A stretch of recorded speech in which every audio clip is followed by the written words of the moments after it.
Commissioners, the meeting is live. Welcome to the April 28th meeting of the Riley County Commissioners. Please stand and join in the Pledge of Allegiance.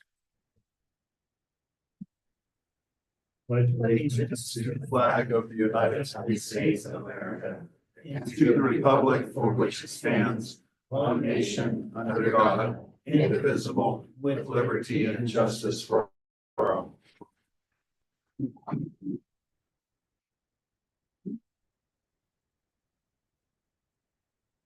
Public comments. Good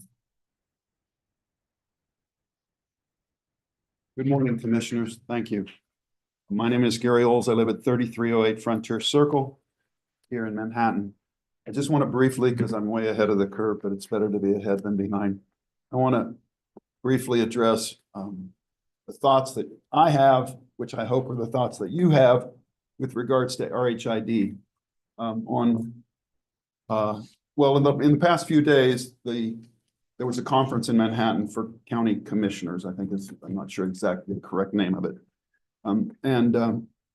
Tricia, one of the county commissioners in Geary County, sent me a document that was handed out there. And I think there are some times where you want to be number one, and there's sometimes where you don't want to be number one.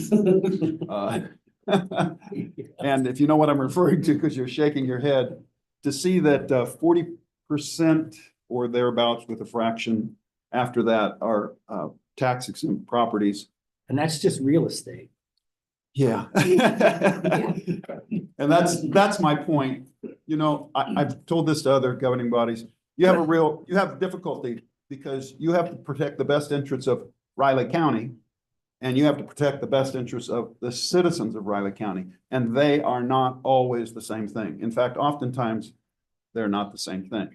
In this case, RHID is a good concept, but what's the premise? The premise is growth, attracting growth like every other county and every other state's trying to do, which is understandable. However, I just want to continue to plant that seed and hopefully it's growing.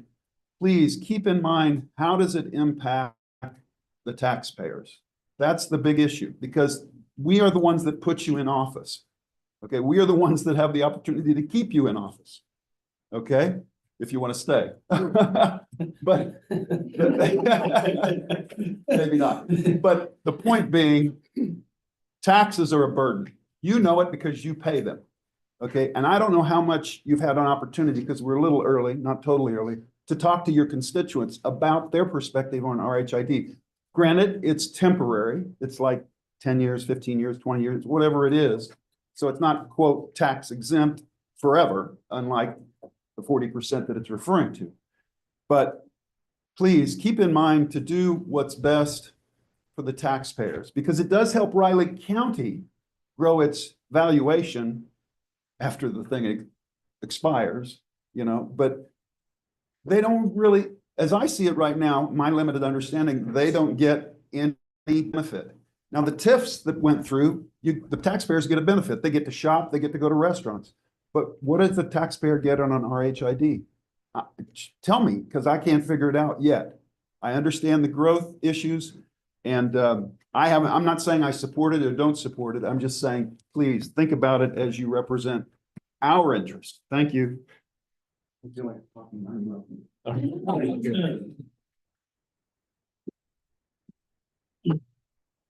Morning, Commissioners. Russell Stuke, Emergency Management. Just want to highlight the chance for severe weather this evening.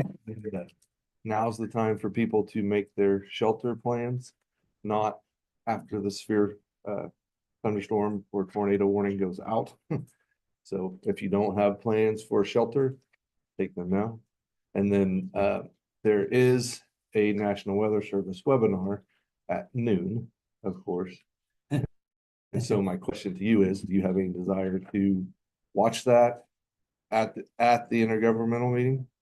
Oh, yeah, exactly. So it might be, you said it's like 5 minutes or something. yeah, typically. Now, you know, we're not in the bullseye, you know, It's mostly south. The first round is northeast and the second round is southeast.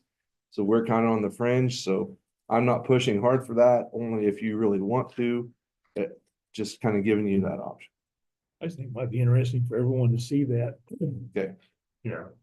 I will work with Vivian and Geez, see. I don't have a problem with it. I think it might be a good way to open the. Yeah, Okay, we're talking about baseball-sized hail. That's what scares me. right. Yeah, thankfully Got that's, windshields and. that's, you know, way north, Yeah. pretty, I mean, we're in the 15% chance of that, I think. So, I mean, we are in it. And, you know, it's, I believe Vivian pointed out, it's 2 days away from the anniversary of the Westmoreland tornado. That's true. So I'll work with Vivian and see So, if we yeah, if can you can, yeah, broadcast you can that. as- figure out how to make it work. I don't know how to do that. but- Right. All right, we'll work on that. Okay, Thanks. thanks. Any other public comments? For the commissioners? Or Okay, well, not a lot going on, actually, mostly just meetings. Thursday, I met with Harry Watts from Manhattan Area Technical College to discuss several items related to the school, the foundation board, and the area impact on the programs provided in the workforce that they are producing currently. Had a very good dialogue. Really got some new information that I hadn't actually known for a while. Which should be good to know moving forward. Friday afternoon, I met with Kaylin Speth, the WIC coordinator supervisor for Riley County Health Department.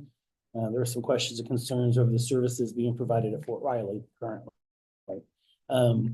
Mostly logistical and the costs associated with it, not the service itself, but took some time to go through the mid-year adjustments that she'll be discussing with us here later. Well, later on in the morning, I guess, I forget what time, but we plan on discussing our concerns with KDHE, and we'll go from there to see what we can do to kind of fix and remedy the situation. So also Friday afternoon, I met with John Armbrust, former director of the Kansas Governor's Military Council, Military Relations Advisor for Fort Riley, discussed some local items of interest, including Fort Riley, some rural economic development related projects. Let's see, lost my track here. I guess that was it. Just discuss those kind of typical items as we usually do when we meet. Got an update on some other stuff that they're working on at Fort Riley. It's all preliminary with the new leadership that's in place. And then also late on Friday afternoon, I met with Jacob Hansen, our Deputy Riley County Counselor, to discuss the upcoming housing task force that's going to take place at some point in time. Some more brainstorming on RHID tax exemption education campaign. Thought we came up with some pretty good ideas, or at least I gave you a lot to work on. I don't know. We'll see more of that at a later date, though. So had some good dialogues on Friday, some needed stuff. But other than that, the weekend was pretty quiet. It's kind of dreary and not really worth going out to do anything. So I didn't. Kind of just reviewed materials for this week and just kind of getting prepared for what May is going to bring. So that's about it. Okay. Thursday afternoon, I had a meeting with Jeff Wick, Chief CEO of WTC, concerning the RHID proposal on Little Kitten Avenue. He had, kind of what Gary was saying, he had a lot of statistics on the tax exemptions in this county. And it's interesting that we have zero growth after all these different growth things that have been taxed. That's pretty weird. But anyway, what we're doing is not bringing people. So anyhow, that's just. We did have a good conversation on the pros and cons of the proposed project with a good discussion. I talked to him about, I'm really focused on how it's going to affect our taxpayers in the entire county. We also talked about different possible infill projects and establishment neighborhoods that already have infrastructure and how they could be used in this program. So I haven't seen much of that. Friday had a short meeting with the county attorney, hair appointment. And then that evening I attended the spring musical of the Fort Riley Middle School. My good friend is a teacher of choir and drama, which is a new program at the school. And this is their second year of producing the spring musical. I was really impressed. This year it was Alice in Wonderland. It was really great. You know, the mothers and had provided a lot of the costumes, and the kids were just really amazing. So, you know, they did a good job, everything by memory, nothing. Oh, wow. Yeah, all these songs. Yeah, it was really, the little rabbit was so cute. Just- Anyway, That age, I don't think I can remember all that. yeah, I don't know how they did, all these songs that they did it was just amazing. So anyway, let's see, Saturday I went to the Be Able open house. I had toured the facility several weeks ago, but they had the newly remodeled houses that will be utilized for men that want to make changes in their lives. They need a place to stay as they work with the programs, the counselors, put their lives back together. They have been, Be Able has been working on 2 houses that will provide space for about 24 people. They also have a single family home that is in real disrepair that they're gonna work on. You know, how that, and there are a lot of people touring the entire facility and learning about the services they offer. It's really impressive in what they're doing to make changes in people's lives. Sunday afternoon, I went to a presentation by the Raleigh County Genealogical Society. I was at the library. It was on the history of Swedish Lutheran immigrants in Wallsburg and also in Merida. You know, that was covered by the dam. And the development of several towns around their churches and how it all got started in Raleigh County. So real interesting program and a lot of people in attendance. The whole library was packed. So it was a really good presentation. Later in the day, I tried to open the commission packet, normally accessible on my home computer. I don't know what happened, but I was unable to review today's packets and agenda documents. So I'll be kind of going, checking it out as we go. We'll have to check with ID to see what the problem is. It's probably mine, but it's always just right there. So anyway, that's all I have. Well, I came into the office this Friday and worked on cleaning up files and getting rid of stuff. Then I also met with Corey Meyer to discuss some of the things that were brought up at the KCCA conference. I'd made some notes and he translated for me. Some of the stuff we talked about, but I wanted, do we do this? Yeah.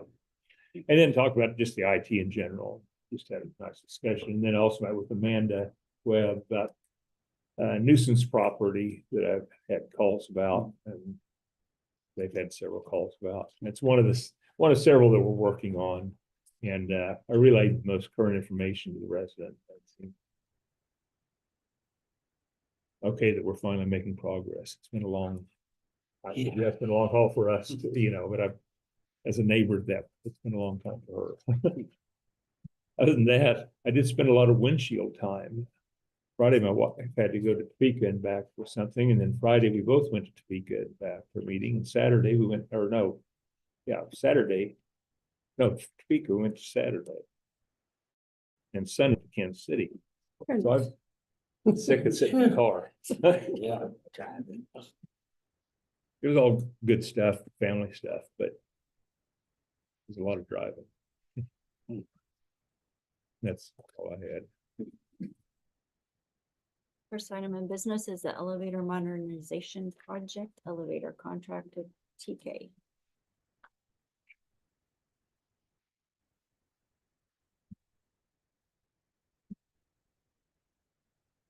Three elevators, okay. I would make a motion to approve the contract with TK Elevator for an elevator modernization project consisting of upgrades to the elevators in courthouse, Carnegie Building, and the health department. Second. Been moved and seconded to approve the contract with TK Elevator for elevator modernization project. All in favor? Aye.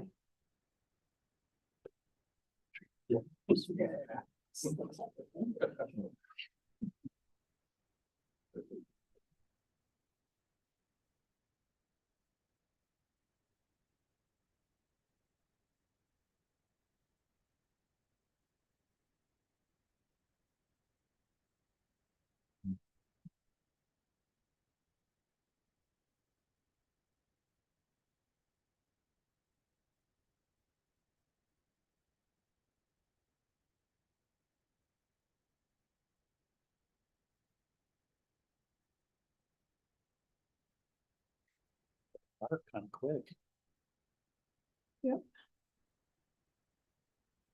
I didn't say you did. Elizabeth turned around and looked this way. Well, I was like, Russ, I wasn't sure. Did he get any update?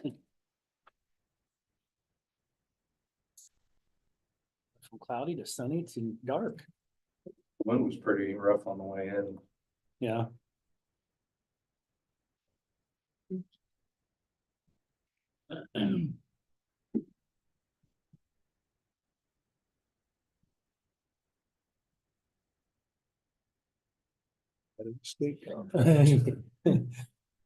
Could help us out on the contracts here, though.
Item is a travel easement with Alan Blueball.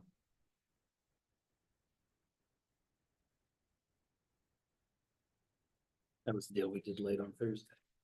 Mhm. Okay, I'll go ahead and move that the board sign the easement as presented. I would second that. And moved seconded to approve the easement with Alan Blueball as presented. All in favor? Aye.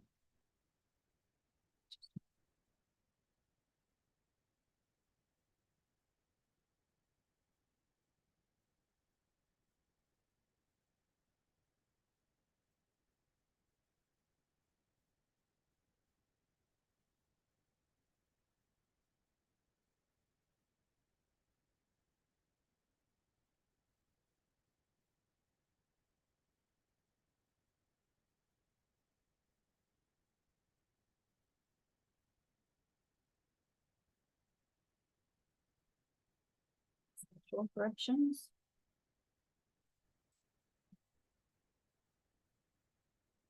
Should we sign the tax roll corrections as presented? I would second that. And moved and seconded to approve the tax roll corrections as presented. All in favor? Aye.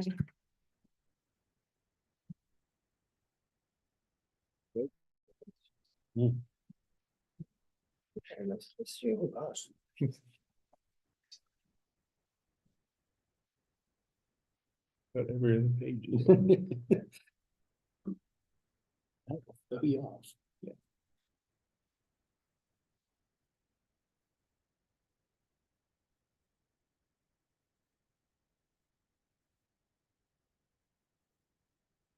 Employee action forms for Christine Tiroch, a new hire as an election.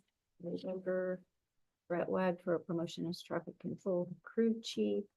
Dennis Dixon, a new hire as a customer service rep 1. And Leanne Thompson, a new hire as a WIC intern. These positions filled. Good.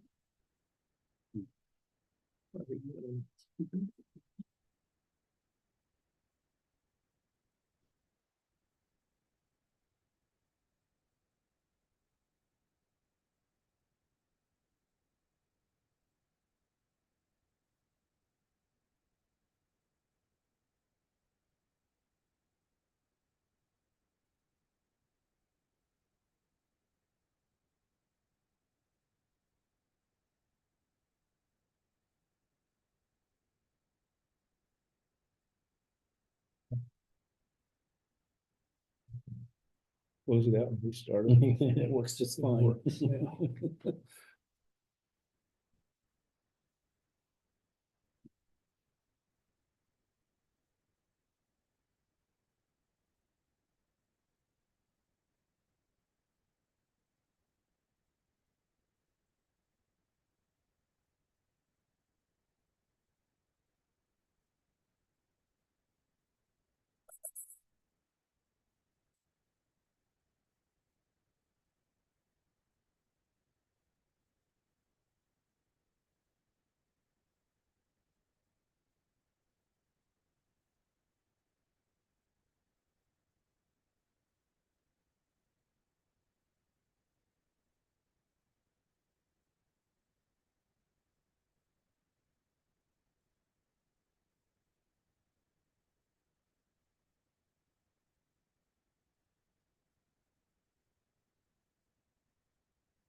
item is Riley County position action forms for an assistant operations manager in the Public Works Department and a traffic control crew chief in the Public Works Department.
And review of minutes from the special meeting on April 18th. Let's see, fence viewing, right? I'd make a motion to approve the special meeting on April 18th of Board of Riley County Commissioners. I'll second. Been moved and seconded to approve the minutes of the April 18th meeting. All in favor? Aye. Wednesday's review minutes from the regular meeting on April 24th.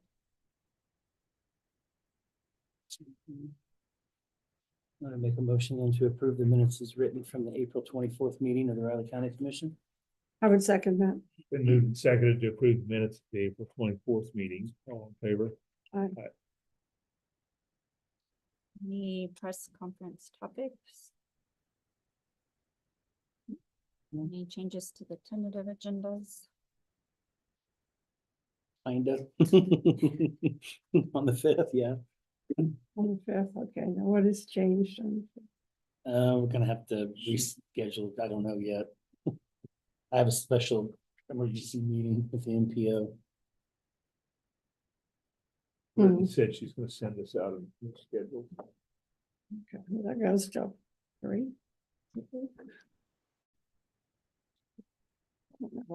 I don't have all the same scheduled.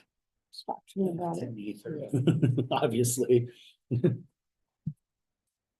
then the next item I do have is if you have any specific topics for the city manager. For Danielle. Just the Just the usual. general. Yeah. Anything for county officials luncheon? No.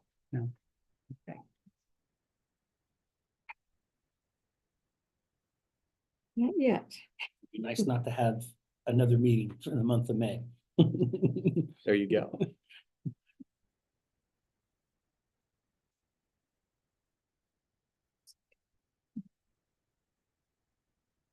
And commissioners, we needed the admin, my normal admin time for something else on the agenda to keep it a little shorter.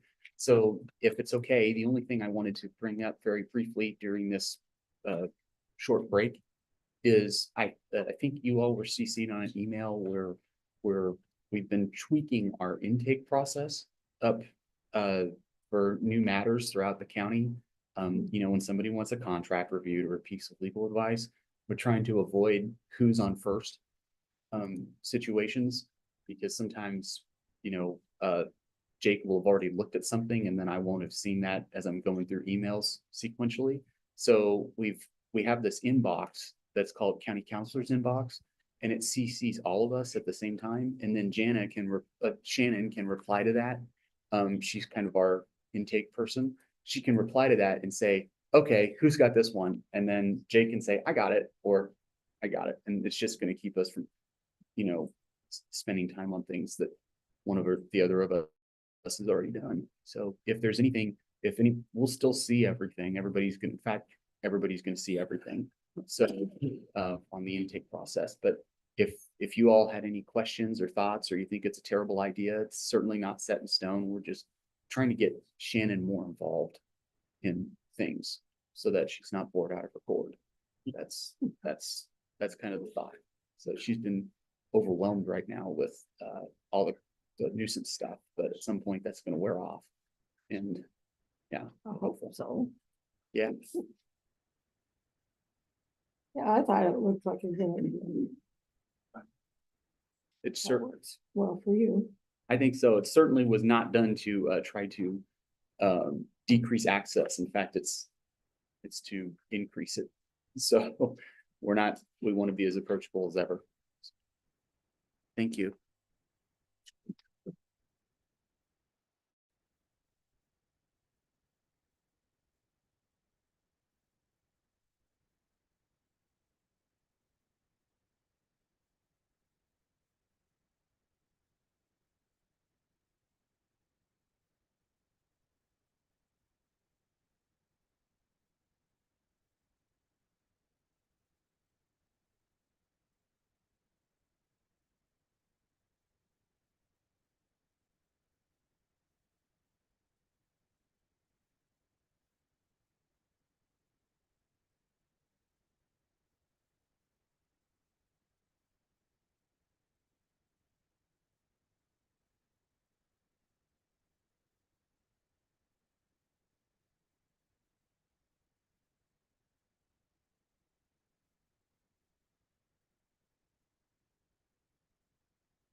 Michael, go ahead and get started.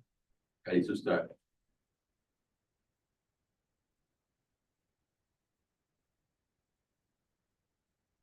Good morning, and thank you for having me this morning. I have a few things for you.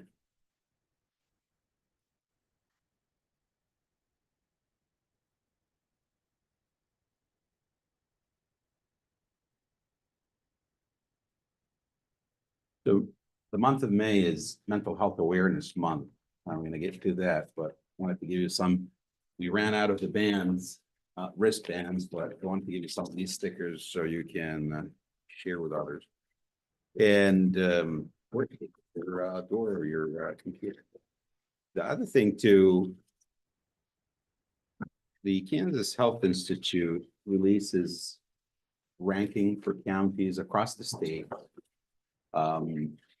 In regards to the overall health in different areas. So I brought a printout for Riley County. This is 2025, just released. Very good results.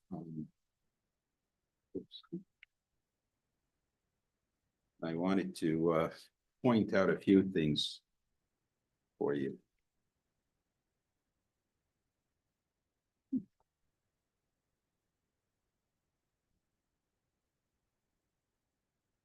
So under population health and well-being on the top, the greener the bar gets, the healthier the county is. If you flip the page, on the back of the page, it has on the bottom, the very bottom, It has the green plus sign. It says county performed better than average of counties in the US. And a few areas to point out. Under the population health and well-being, you will see the line before the last one. It says average number of poor mental health days for adults. And it gives you the change per year from 2021, 2025, and then gives you the state average and US average. So we are within the average for Riley County. If you go under community conditions, under health infrastructure, about 5 lines down, it says mental health providers rate for 100,000 population. And 2025, we are in the 346. Kansas is at 253. And actually the US average is 332. So we're doing better than average in terms of the number of providers. Still insufficient, I would tell you that. For mental health professionals, this is insufficient. And then it goes down to the uninsured population under age of 65, and it has the rating of 10. And that's in line with the state and the average for the country. If you flip the page, population health and well-being drivers with the greatest impact on health, Riley County, Kansas, 2025 here. Number 4, it says poor mental health days, average number of mentally unhealthy days reported in the past 30 days, age adjusted. And then it gives a value of 5 and US county average is 6. So we're doing better in that regard. But I thought there's also some other physical health related and social determinants of health related information. I thought you might find this valuable in any way. The month of May is the Mental Health Awareness Month.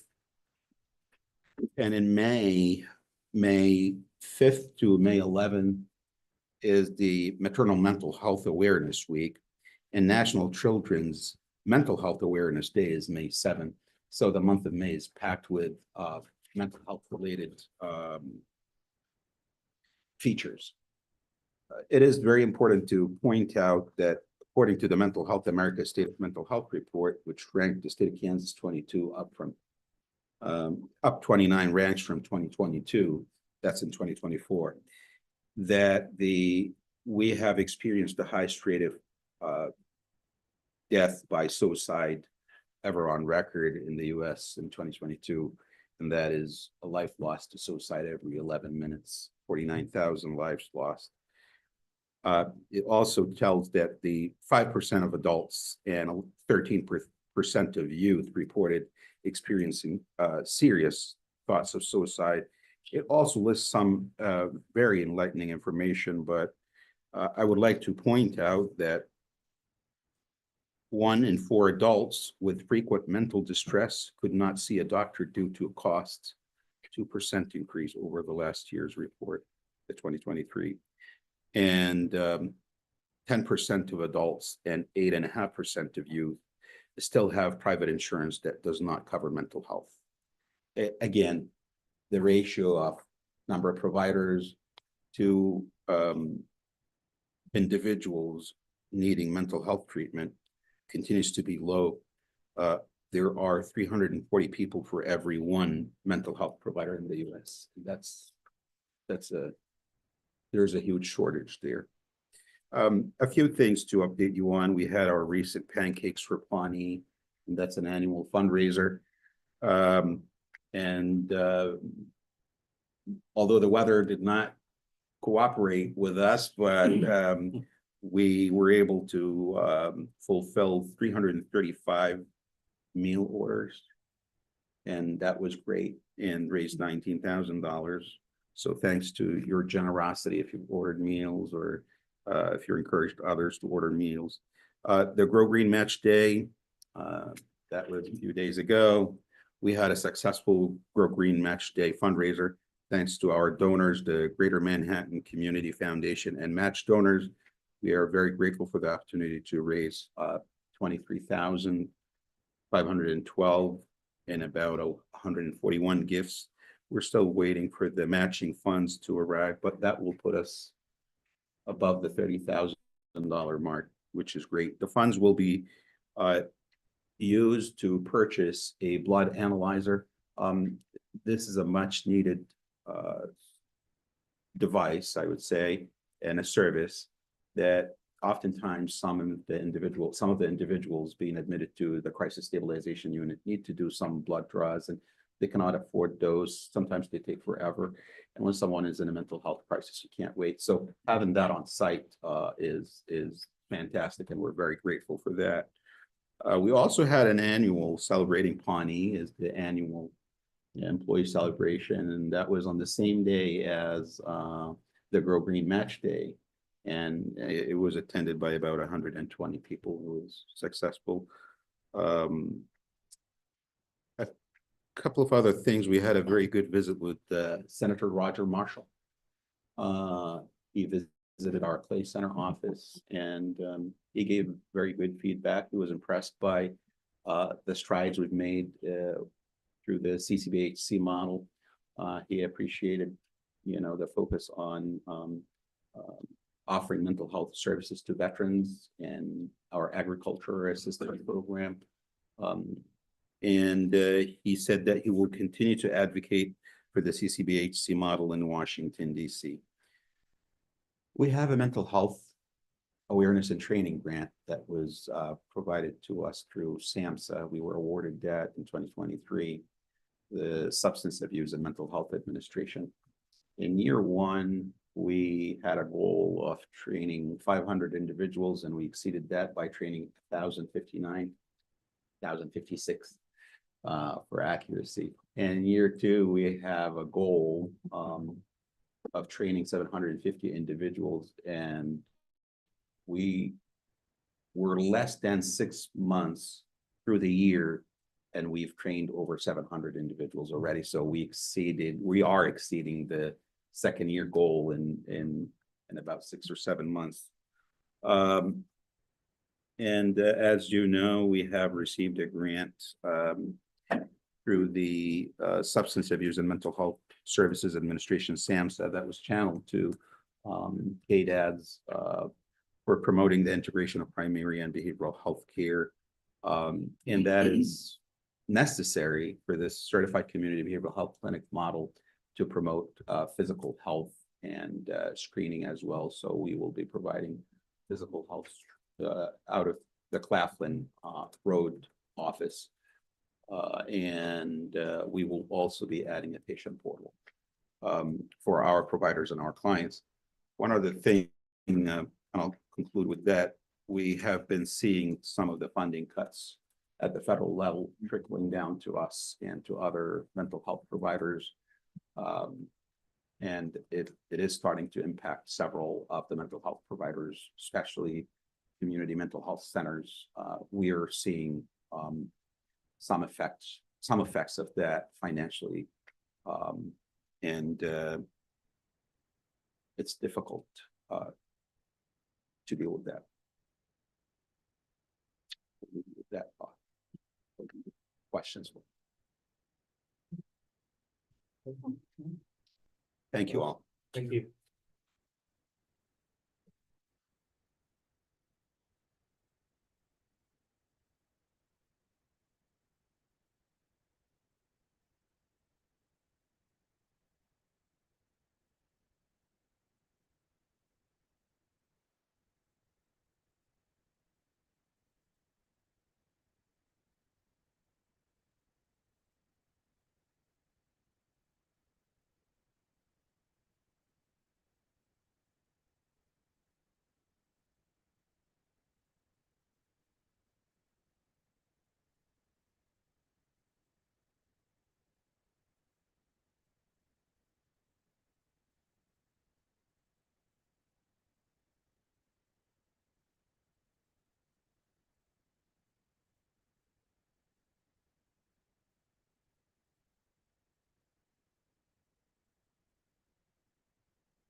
Bob?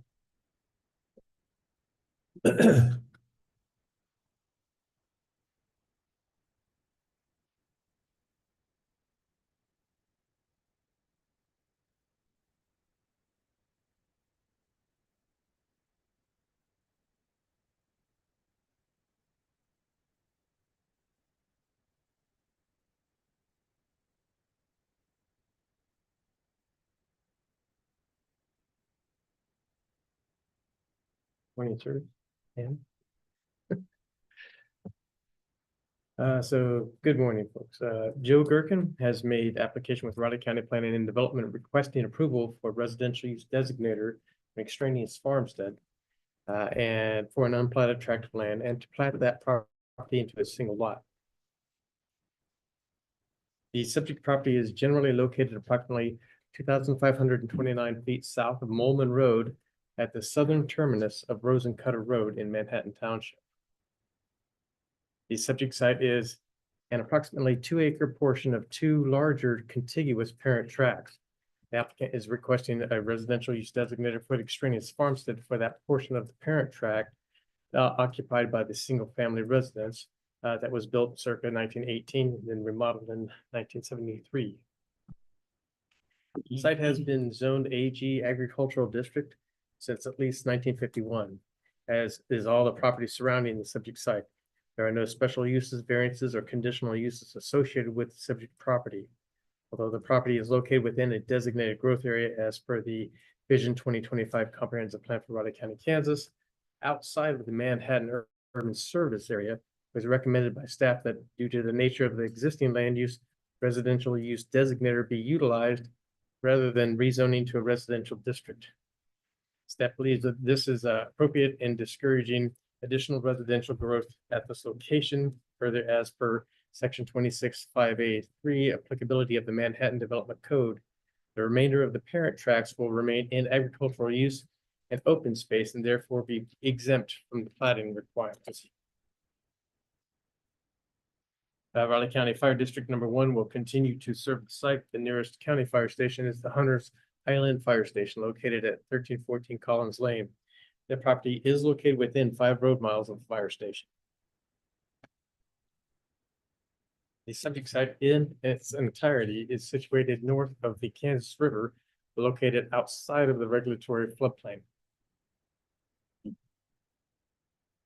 And the specific criteria for approving residential designator for an extraneous farmstead listed in section 4.7 of the Raleigh County Land Development Regulations.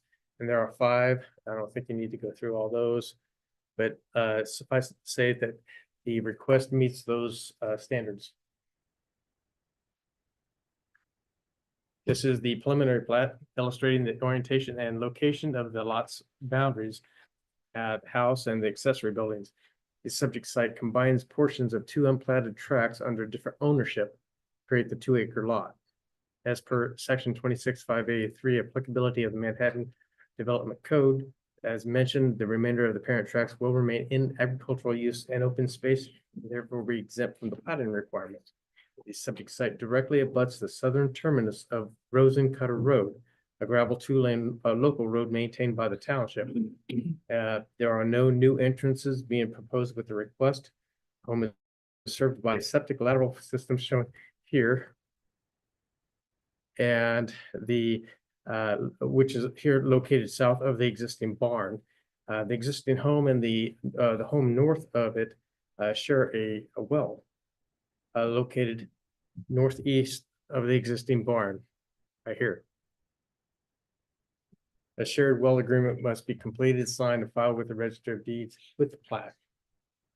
And there is the final plat property showing no changes from the preliminary plat. This shows that the property line between the 2 parent tracts being vacated with the plat. It also shows existing travel easements within that will remain. A few pics of the site. This is looking west down the proposed north boundary line of the subject lot. See, the distance between the 2 houses is not a great deal. Turning more southwesterly, this is the existing home on the site showing its own driveway. And this is looking southwest in the original extension of Rosencutter Road. Rosencutter ends at the pole where the no trespassing sign is mounted. You can almost see the line right here. So. And this is looking south past the barn, which incidentally is not included with the plat. The grass field beyond the barn is the location of the existing lateral field that serves the house. And finally, a shot showing Rosencutter Road going north, heavily wooded hills to the west and relatively flat farmland to the east. The driveway shown in the foreground accesses the existing neighbor's barn shown on the plat. So on April 10th, the Manhattan Urban Area Planning Board heard the request and having no concerns, the planning board approved the request for residential use designator Stranius Farmstead and approved the concurrent plat of Gherkin Addition. Staff recommends that the Board of County Commissioners acknowledge the approved final plat of Gherkin Addition, accepting any easements, rights of way, or licenses as shown to be dedicated on the final plat. That concludes my presentation. If you have any questions, be glad to field those. We do have the Mylar up here for you to sign. That's your leisure.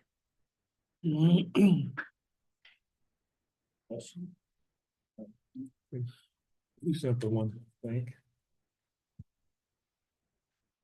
I'll make a motion to approve resolution 042825, acknowledging the approved final plat of the Gherkin Addition and accepting any easements, right-of-ways, or licenses as shown to be on the final plat, as it's been determined that the minimum requirements of the Riley County Land Development Regulations, Article 26-5, 26-8, and 26-9 of the Manhattan Development Code and Riley County Sanitary Code have been met.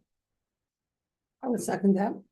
And moved and seconded to approve resolution 042825, acknowledging the approved final plat of Gherkin Addition, accepting the easements, right-of-ways, or licenses shown as previously described. All in favor? Aye.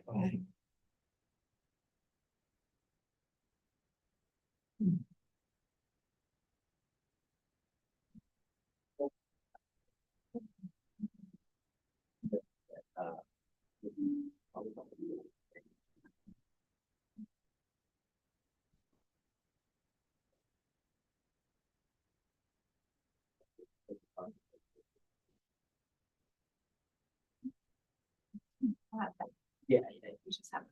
Yeah. Okay. Yeah. That part of it. Yeah. We'll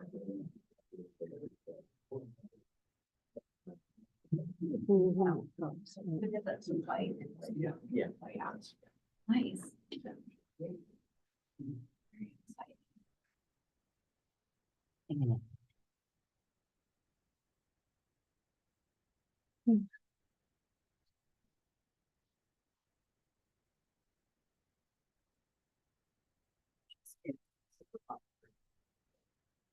exciting. Hey, congrats again on that house.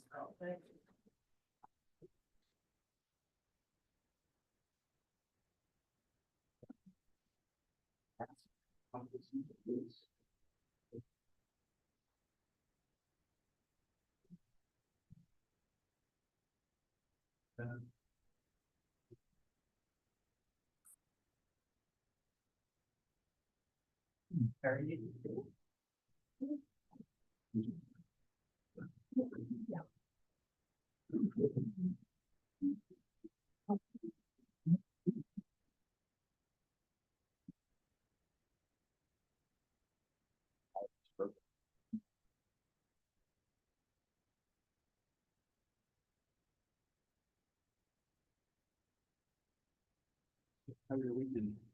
Boring. That's okay. It's awesome. That's good. That's okay. I kind of It's enjoy that. awesome.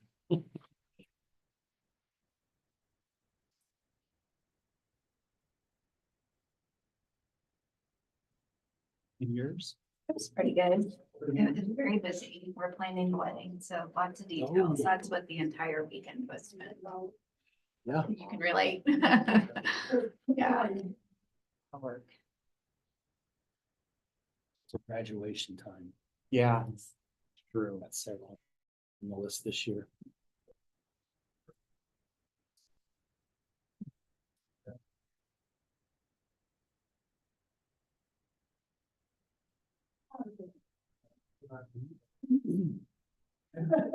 No.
How was your?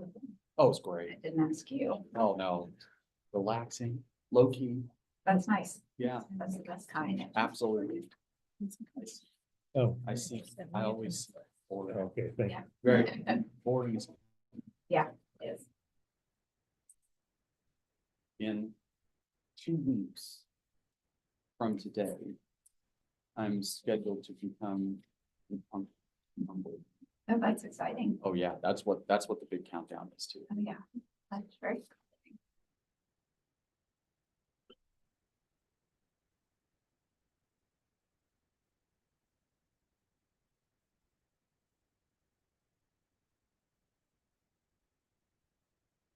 Is it okay for me to go ahead and go? Go ahead. Okay, good morning, commissioners. My name is Susan Bowler. I'm the elections manager for Riley County.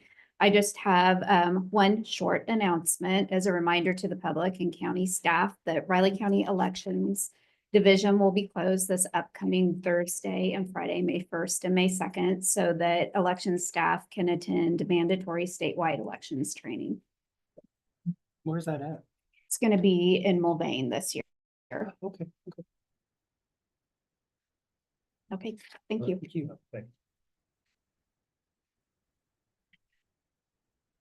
Good morning, Commissioners. Anna Burson with the Riley County Appraiser's Office, just here to let the public know the 2025 personal property notice of values are going in the mail tomorrow, April 29th, in accordance with Kansas statute.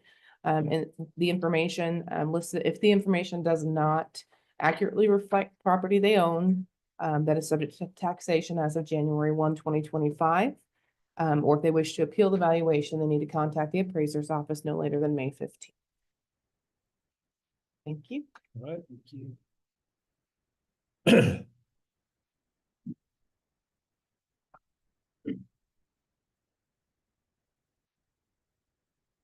Mulvane has green wild cats. We've had this conversation. Yep. Ain't like. You know, Yeah.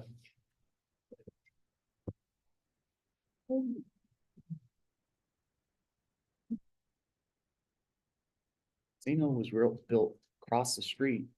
Actually, no, on former family land. And across the street, Bob Parker, I think, still owns. And my daddy's, right, our church where my daddy's turned at is a mile west of it. So that's all. When they were looking to do the casino, there was, my family was divided right down the middle. And they could not decide if it was a good or a bad. A lot of contention. So that was in Mulvane. Mhm. Where is Mulvane? Where's Mulvane? It is right off of, I say right off. It's about 2-3 miles, or no, about a mile west of Interstate 35, right? In Wichita. Okay. But what's interesting is that the casino made Kansas law because somewhere I've got the editorial cartoon that appeared in the Wichita Eagle about it. They Mulvane to capture the tax revenue they couldn't get an island annexation approved.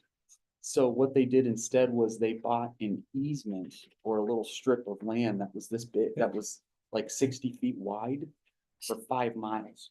It condemned it. And then they said, well, now it adjoins. And no, so it's not an island. now it's not an island. And they technically it stood up under court challenge, but then immediately thereafter the legislature said you can't do that.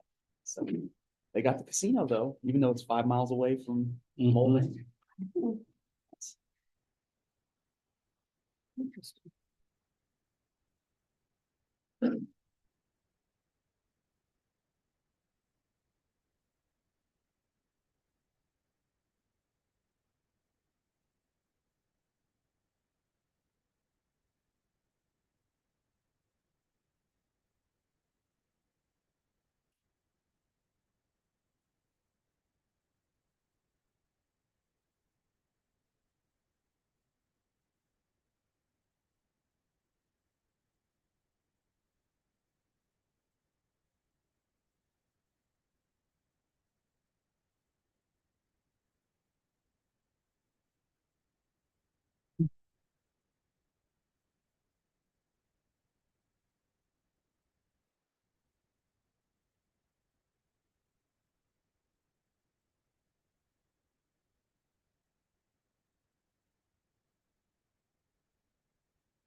Mercury started putting this, page from the previous Yeah. year on Yeah. Saturdays. This one is 91, that said that it's survey of residents found that government, they want the state to spend more money, government needs to spend more money on education, healthcare, and lower taxes. That's never changed. Yeah, it's- Nothing changes.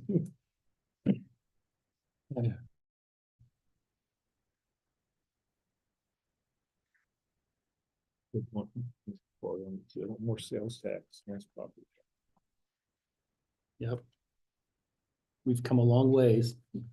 Not really. Yeah, in 34 years. 34 years. Nothing's changed.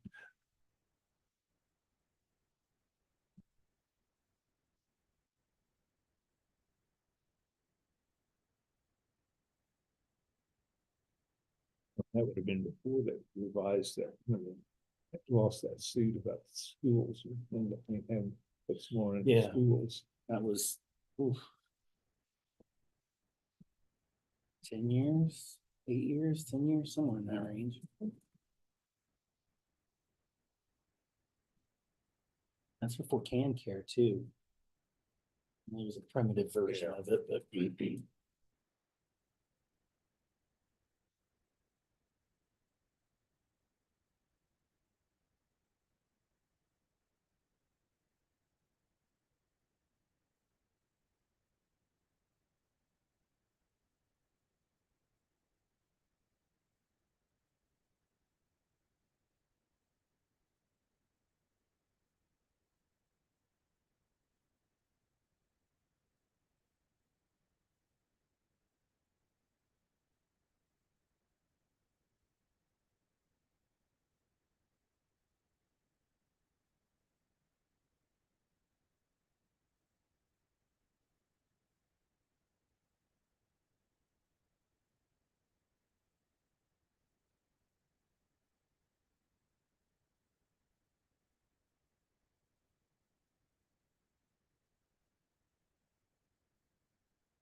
All right, Amanda.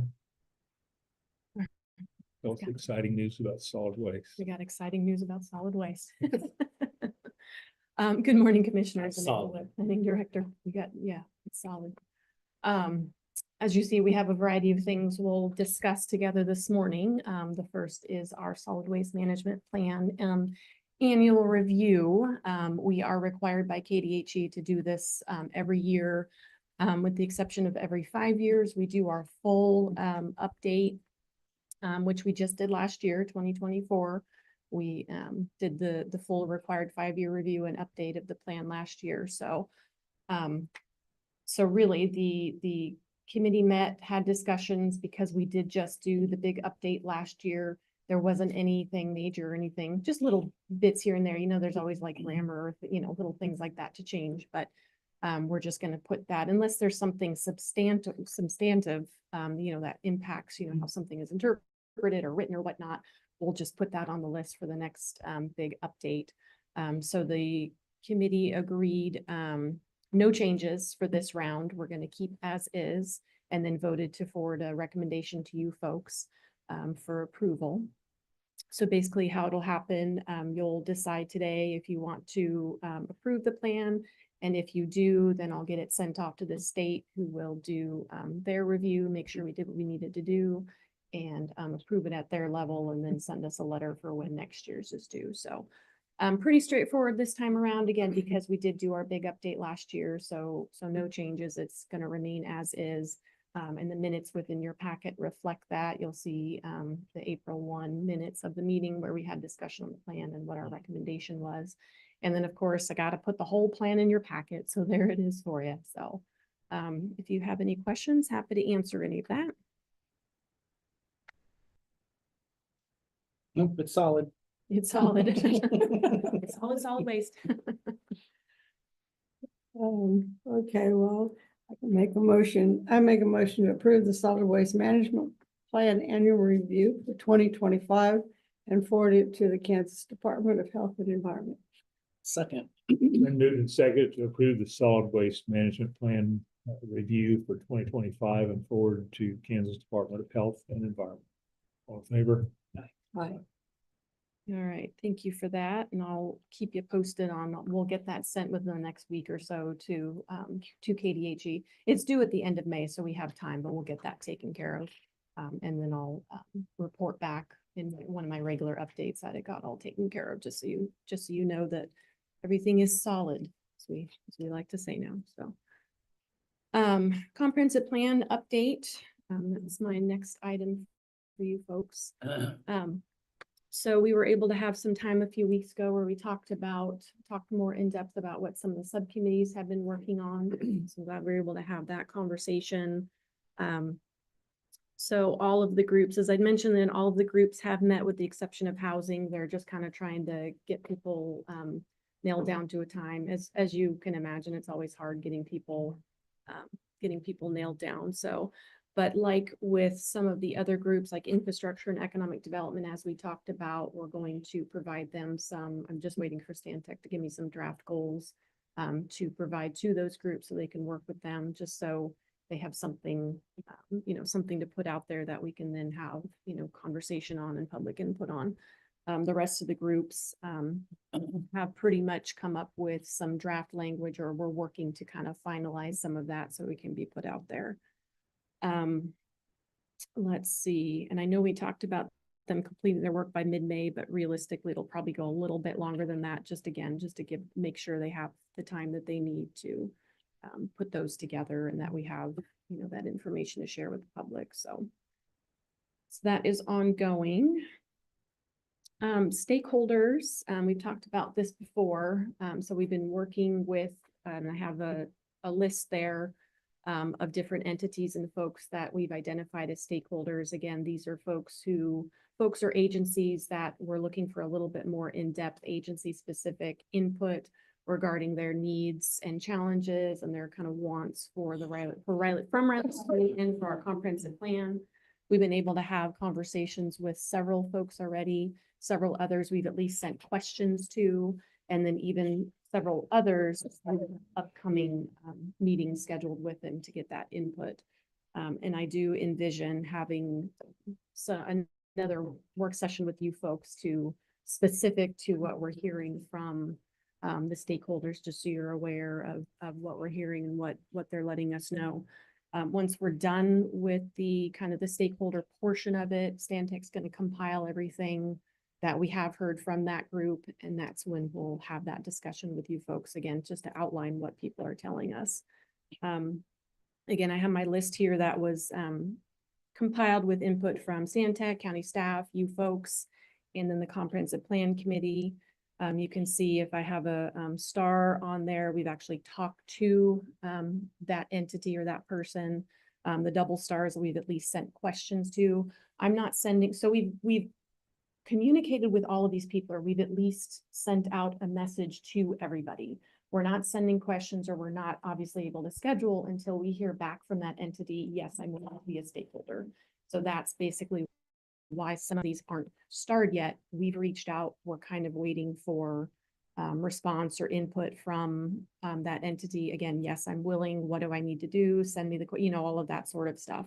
We're not just going to kind of, we'd like as many, of course, people as possible, from this list to help us out with that, but we're not going to force people, of course. So that's why some of them still aren't necessarily starred. We just haven't been able to connect back with them. So we're still working on that.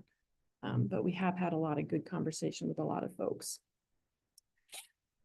I did put in here, I kind of grappled with if I wanted to give you all the input we've received so far right now, but that's when I decided, let's, keep having the stakeholder interviews and conversations. And then once that's done, we'll compile and then have a specific, again, work session with you folks. But I did want to put in at least some of the highlights we've heard from the small cities we have been able to communicate with so far. We're still trying to get Randolph, but we have been able to talk to Leonardville, Riley, and Ogden.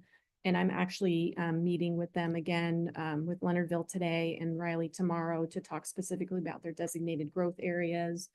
So they've been, and Ogden's been good too. I mean, they're really appreciative of us reaching out, and they're really excited to be a part of the process. So I'm really grateful for that. So just kind of a quick summary of some of the conversations, what we've asked the small cities, what the questions were, and then kind of some of the things we're hearing from them. We've asked about their infrastructure and public service, kind of, what's the status of some of that stuff? How's it looking? What do they need? All of that sort of stuff. How they're approaching growth and economic development in their communities, and what regional or intergovernmental collaboration they'd like to see emphasized. Of course, what are they hoping that the comprehensive plan or the county might be able to do for them, essentially. And I mean, as you probably already know and can imagine, each of them has varying infrastructure needs and approaches to growth and development. And again, we'll get more in depth, when we have the stakeholder conversation. But they've all been pretty consistent, and they kind of asked for county help, I guess I'll just say. I mean, not necessarily us coming in and doing their work for them, but really just being that partnership and that support. Hey, we heard about this grant opportunity, and we have done that before. We heard about this grant opportunity. Riley County's not eligible for it, but small cities, below X population, you might want to take a look, things like that. And again, we have done that before, but it's that kind of stuff that they're really interested in. I think Riley said, like she kind of said, we don't know what we don't know. And so, if especially land use wise, they don't really know what should we be looking at? What should we be thinking about? Is there something, that we can kind of help? And again, it's not doing their stuff for them, but again, providing that support. Hey, here's some resources to check out, or here's something I saw that you might want to take a look at or consider or whatnot. If based on that you want to, develop housing, here's a program, that kind of stuff. Again, just really kind of providing some support and whatnot about what's out there. Most of them, with the exception of Ogden, don't have dedicated planning staff. So they're doing the best they can with who they have. So, so that's really kind of some of the stuff they're looking for. So anything specific to the stakeholders? Any thoughts? Okay. So Stantec, so of course, when I wrote this, I'd since gotten the existing condition study from them. They sent it on Friday. So we are reviewing that in-house to just kind of, do once over before it's released to the public, make sure things are correct and, it has everything we need in it. So we're going to do that this week, and then we'll get comments back to Stantec by week's end. They'll update everything, and then it'll be ready to release for the public. We will have a, let's see, it's in here somewhere.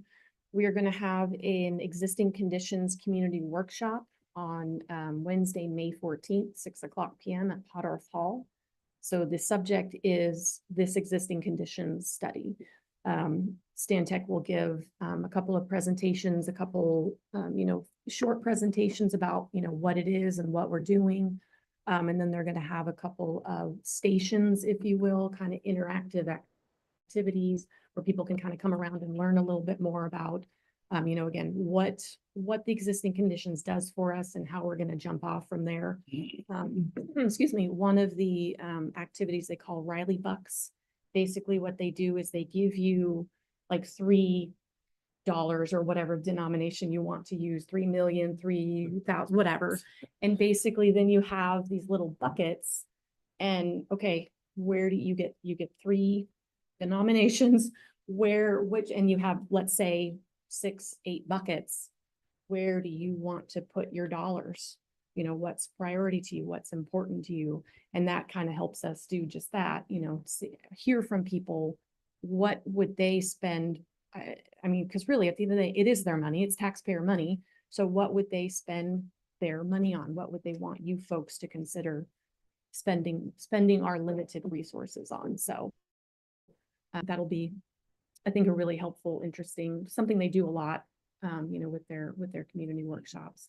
And then they're going to do, I think it's called a 6-word story, where basically it's that same kind of idea, except you don't get the dollars or whatnot, but you kind of come up with your key words. You know, you get 6 words basically to be able to say, okay, what's my priority? What's important to me? You know, you might pick up the word that says roads, you might pick up the word that says housing, or, you know, all of that. So it really kind of helps us. And I mean, we got a lot of this input and a lot of helpful input when we did our survey and our community workshops, but it has been a while since we've done some of that.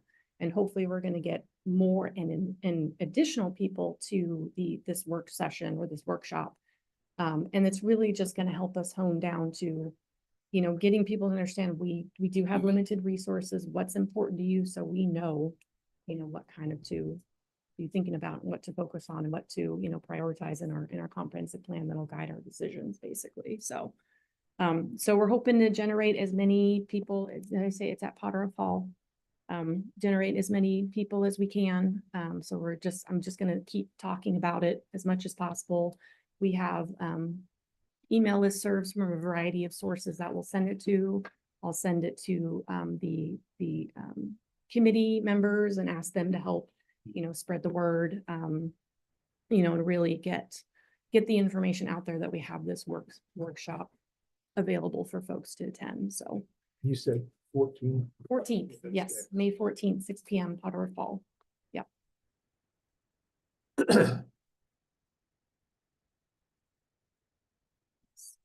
And then, so in June, at the June Intergovernmental, I'll present kind of a comprehensive plan update as to where we are. I'm not sure if I have the whole time or if there's another speaker, but I can fill the whole time. So it might just be comp plan, but we'll have that update in June. Let's see. So if you remember at our last update in March, we talked about the plan logo, and the title and tagline survey that we did. And we talked about some of those, and you folks wanted some more options. So I've talked to Stan Tech about that, and they're working to put some options together for further discussion. So we'll have another chat about that at some point in the future. Once they give me some options that you can look at, so. And I think that's pretty much the highlights. Is there any questions you have or anything else you want to talk about with this? Looks like it's moving along, right? Yeah, we're really getting back into it, which I'm excited for, and lots of things are happening, so. And I'm grateful and appreciative that, you know, the community is still interested and the community members are still, you know, going at it. I really, really appreciate that, because it really is, it takes a village, if you will, to get this done. So. All right. Thank you very much. Thank you.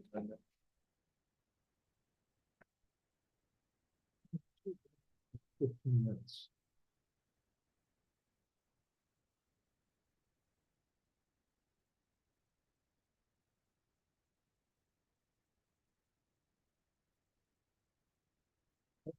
Emma, I got more comments on the article about fence view than I have on anything else in a long time. People are going, what is that?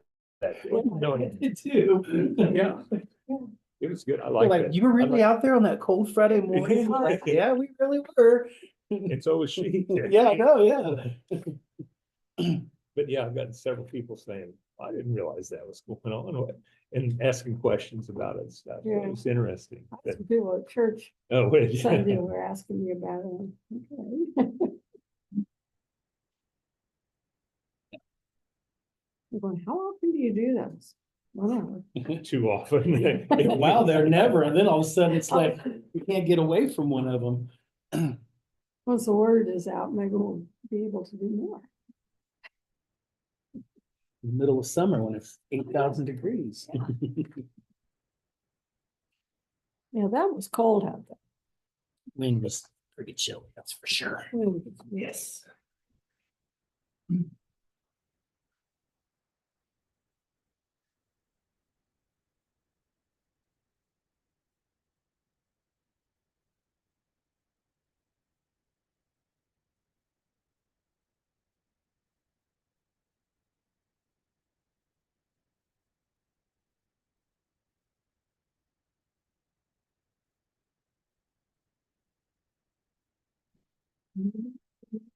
Don't look for all these definite dates, because I've been scheduling stuff. That's what Brittany said she was gonna be sending it Yeah, out send to us. out, yeah. She had a tentative stuff. She said she'd send it out to us. I've been scheduling all sorts of things. And I just, Yeah. you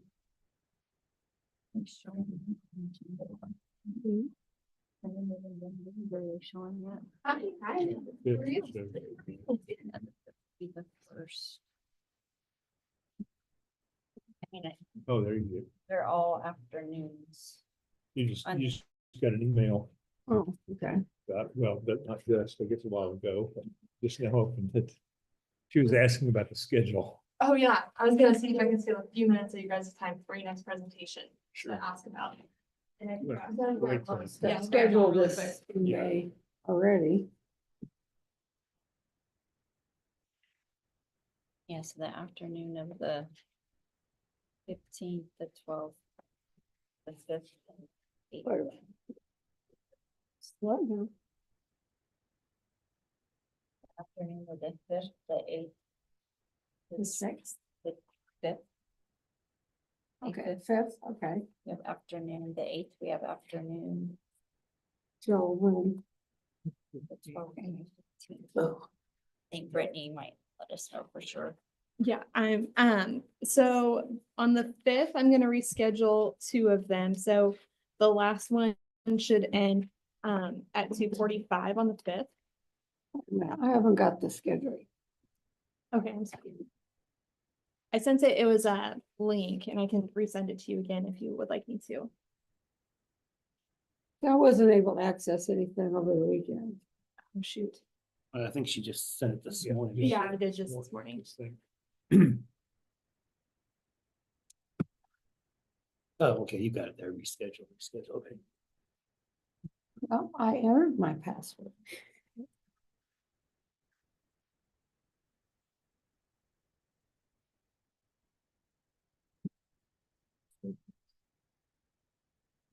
I can see about printing off a schedule. Yeah. Actually, John, I don't have access to this printer. Would you mind printing? Yeah. Thank you so much. Oh, wait a minute, no, it's in Excel. Okay. I need a printed one. It's, this is. Well, it will, but it'll Make make a month. Yeah.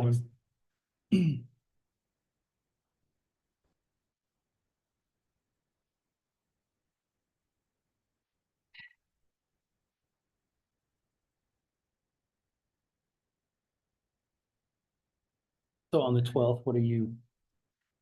So what I was going to ask on the 12th, and Catherine, I'll just bring my laptop over here. So we can all- Okay, yeah, because it's asking for all this. I'm so sorry. So right now on the 12th, we have to reschedule the afternoon, because Commissioner Ford has appointments that afternoon. And so, we already have a couple of department heads scheduled that afternoon.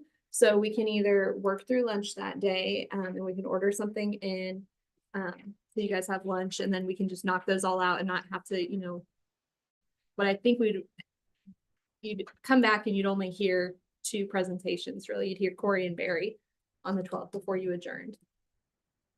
And so we could work through lunch and I could do my presentations all through lunch. And then we could finish after Barry is done. Or like Cindy suggested, we have time on the 19th, but I would take up most of that time and we have 2 appropriation requests that we have to reschedule that we'd have to move over as well. Works for me. I just can't sit for any length of time. Yeah. So if they're really close together, I'm gonna have to get up and walk around. Oh, sure. I did schedule them all for like 20 minutes at a time, 20 minutes Oh. each. So that, thank you so much, Greg. So, oh, So thank you. that, if people finished early, you guys did have some breaks in there, because sometimes last year they were back to back to back. and you Yeah, guys they- didn't get any breaks. really were. And so I asked Cindy for a little extra time this year, so if people finished early, like Barry is a good example. He generally doesn't take very long. And so he just kind of makes this quick presentation and we can, finish right after. So Barry. easy changes. That. So I'm gonna have to reschedule Catch up, all of reschedule. these Yeah, I have to catch a little. and then Yeah. reschedule these two. with So, The last two. Tried to get it to say. and then all of mine. I start. Here, 155, I'm sorry. So what I'm suggesting or asking, if, 15th, we have city, county, right? yes, And so you could go longer on the 8th if he's not gonna do his meeting that afternoon. Too, maybe an option. on the 8th, go longer. That's up, would be up to them. So I can move the two budget appropriations to the 8th, if you want to go longer on the 8th, because we have to reschedule these two. And then we could work through lunch on the 12th and finish up right after Barry. But we could stick a break in too on the 5th for John to do his NPO if it's by teams or Yeah, I whatever, shouldn't. and then you guys could come back. It shouldn't take much more than, I'll say a half an hour just to play it safe, but Sorry. That's all I got. Never mind. I was- Yeah, okay.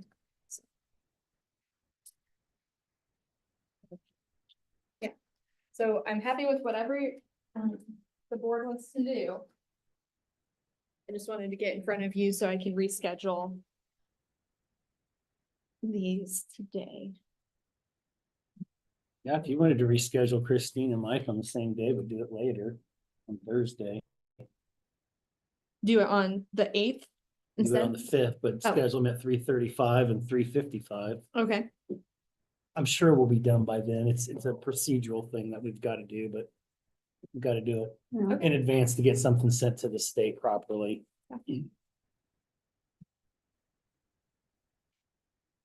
That way you're not really just changing the time and not really the day. Cause we could put a break in there. yeah. Are all of you okay with that change? If they can do that, I don't know. No one would- It'll be a long Thursday, but That's a Monday. even worse. You're gonna do what now? Sorry. No, you're right. It's a little confusing. Okay, I can't go that late. No, I've gotta go home and take out my dog because I can't work, Sure. do the dog walking twice a day. No, that's okay. That's just too late. It's okay.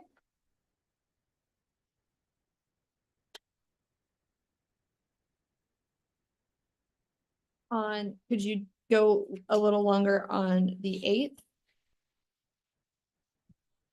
Depends on how long. That goes till after 3. Yeah, right now. No, No, okay, I will go after 3. That doesn't work. okay. I may have some surgery in there sometime too, which I don't know about. Okay. So, Okay, so I guess main focus right now, so nothing after 3 o'clock. So on the 12th, I have all of mine scheduled that day. Can we work through lunch that day and we can order something in for you guys? It's fine with me. And I can give all of my presentations. Okay,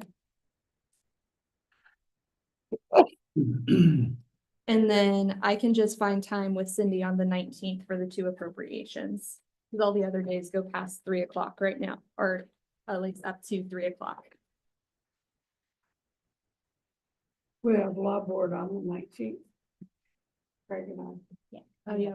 There's At plenty of time. noon. There's plenty of time on the 19th, okay. And yeah, and there's no other budget presentations on the 19th. So, Yeah. Mhm. that's Because I just don't one. have an IT on here. right,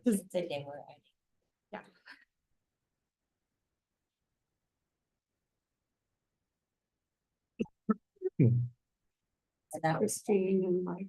yes.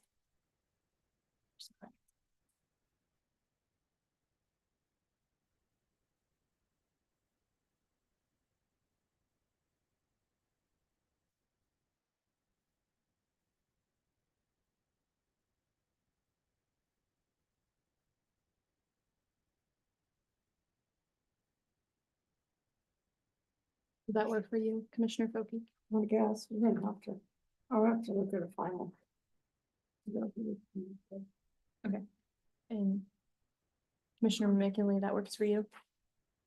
Okay, yeah, thank you, guys. Well, this text from Gary that that meeting that she was concerned about it is the SRO.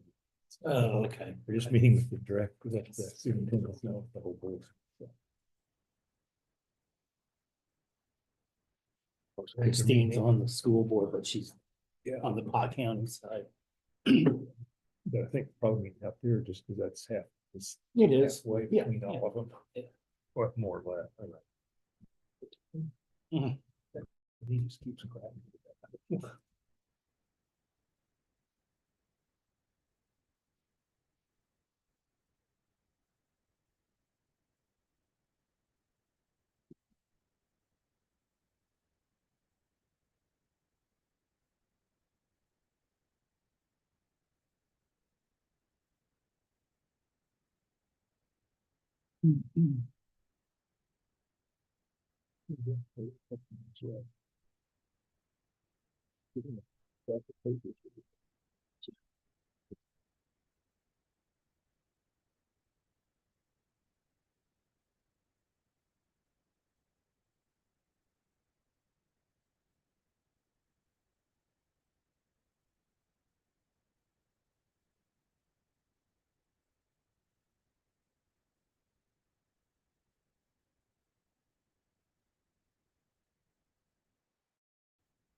Commissioners, I was gonna print off a copy of that solid waste plan, but I was worried it might be a wasteful. It's recyclable. There you go. Yeah, you know. There you go. That was not solid. No, it was not. I held that thing for 30 minutes. Now that was actually funny. All right. Kaylin, can you steer us back the right direction? I don't have a good joke though. Oh, okay. Let me make Yeah, a we need motion to here know that. first. Let me move that we recess as the Board of County Commissioners and reconvene as the Board of County Health. I would second that. Been moved and seconded to recess as the Board of County Commissioners and convene as the Board of Health. All in favor? Aye. Right, good morning, Commissioners. Kaylin Steth, WIC Supervisor. I am here to present our fiscal year 25 budget revision request. So as a reminder, the Kansas WIC program receives funding through the USDA on the fiscal year October 1 to September 30th. Local agencies are required to submit a budget request to the state each fiscal year. The state will approve and assign an initial allocation and participation numbers to the local agencies, and then we're able to make revisions during the year for funding needs. The state agency determines the participation numbers. We have maintained 106% of our assigned caseload for fiscal year 25. We're required to maintain 98%. The deadline to submit the mid-year revision is May 2nd. In the past, we were notified within a month of the allocation change. So we were initially awarded 1 million, sorry, I have another typo, $1,070,740 for the WIC grant and $85,594 for the breastfeeding peer counselor program, which was lower than our initial request. But consistent with other counties during this fiscal year, we didn't receive our initial allocation that we requested. We actually received the same amount that we were provided in fiscal year 24. So initial reasons for the budget increase in the budget request, employee salary expenses, expected COLA, merit increases. We hired an additional dietitian to support our growing caseload between August 2020 and early last year. Our caseload had increased 23%, which justified the need for the additional position, which was approved by the state office and filled in June of 24. And then additionally, the revision request also includes a $5,000 pending permit for the WIC office to remain open at IAC. In 2021, it was determined that a permit or a lease from the U.S. Army Corps of Engineers was required for non-DoD entities to remain on the installation. In 2023, that permit was drafted. And then in April of 25, Diane and I were notified of the impending cost and provided the U.S. Army Corps of Engineer contact information. According to the state WIC office, this is an allowable expense, but it must be included into the budget revision, and additional funds aren't guaranteed.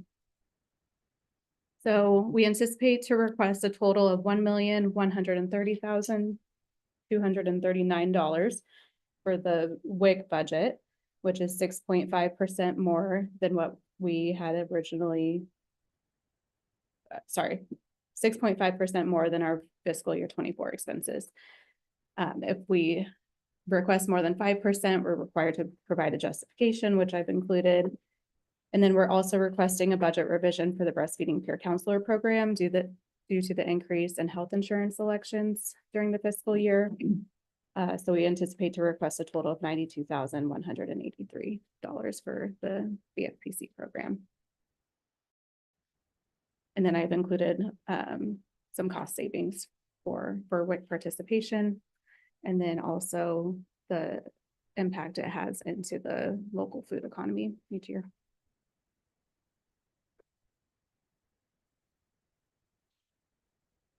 And then just have a recommendation to approve the budget revision request.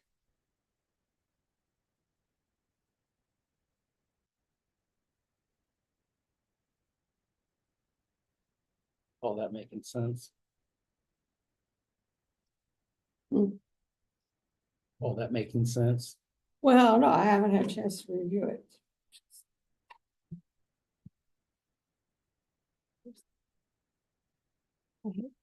So.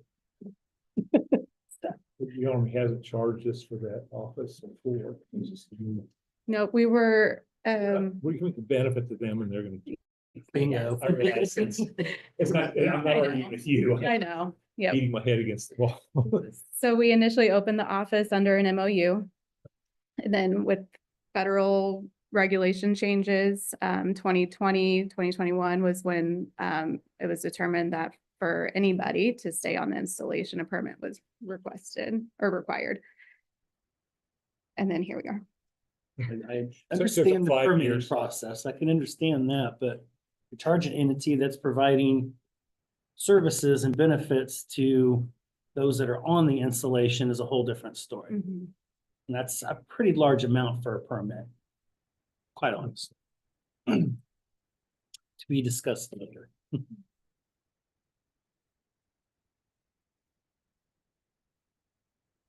But in terms of the having to do the revision, that's something that you have to do anyway. So I mean, it's pretty standard. But it took them 21 is when they decided we had to do something. It took them 4 years to figure it out. Yeah.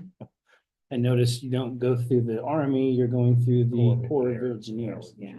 It went down to Houston and then made its way back up to Kansas City district. I think we have a problem. Took a while.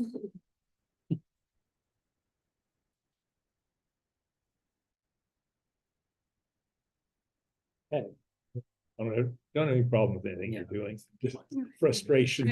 I understand, yeah. Which I'm sure Yeah. you have too.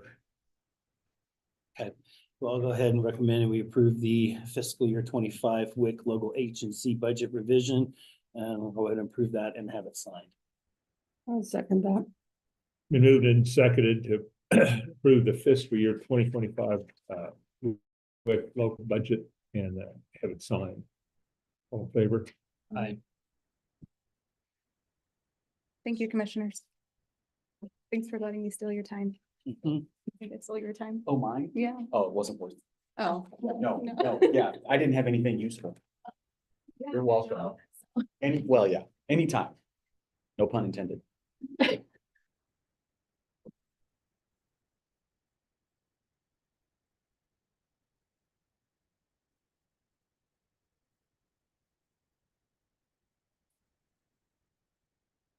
This, I'm battling with this computer system.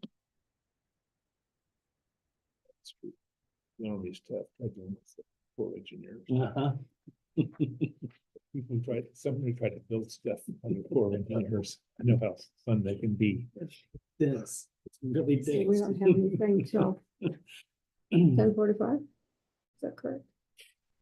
And 30. 10:30.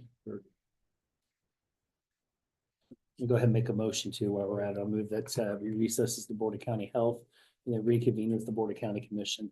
I would second that. And moved and seconded to recess as the County Board of Health and reconvene as Board of County Commissioners. All in favor?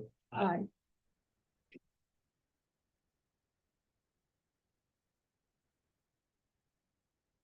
It does cost the contractors know it's Corps of Engineers job. You gotta add some to it. So they're gonna get the very paper. That's what, when they built the new hospital up there, did you see, they had a village of inspectors. They had like 12 trailers full of people there, and we weren't working on it. We were building a project next to it. So anytime they were, if they didn't have anything to do there, they'd come over and harass us. And Built up on Fort Riley. I know how difficult it is. Basically have two people standing on each edge of the building there with a clipboard all day. Wow, Yeah. that's intense.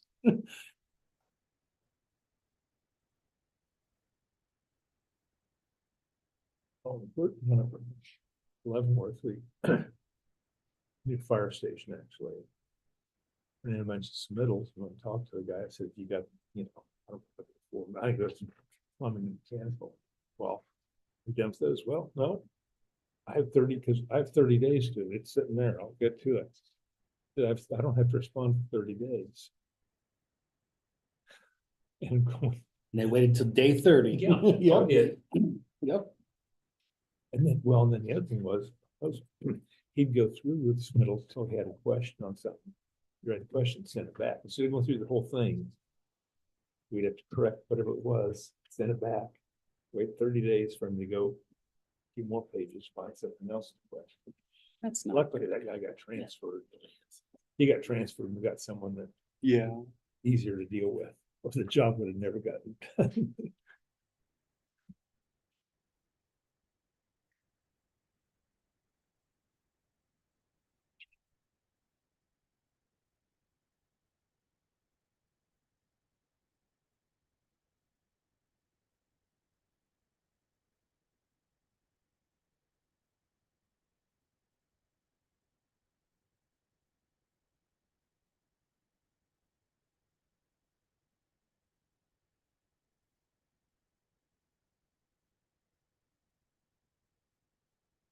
And there's one. I don't know if it was Corps of Engineers, we had some other project, we had somebody out there digging up their laying new sewer main, like somewhere, or a sewer line, not even main, just a sewer line. Redoing one, I think, that's broken or something. And the contractor was less organized, but somebody came by because they were digging out in the middle of something. But one of the higher ups on the floor came by and said, "What are you doing?" He goes, "Oh, I don't know, but I don't know what we're doing. I'm just digging a hole." Well, that went up the thing, came back down right on my head. He knew, he was just smart aleck, just smarting off and they're just a huge, they're out there digging the middle of such and such field, but they're not doing what, but no, everyone knew what they were, but he was just being smart to this guy, questioning. Got whacked with it. I don't think I could ever work in federal. I. God bless them. Yeah.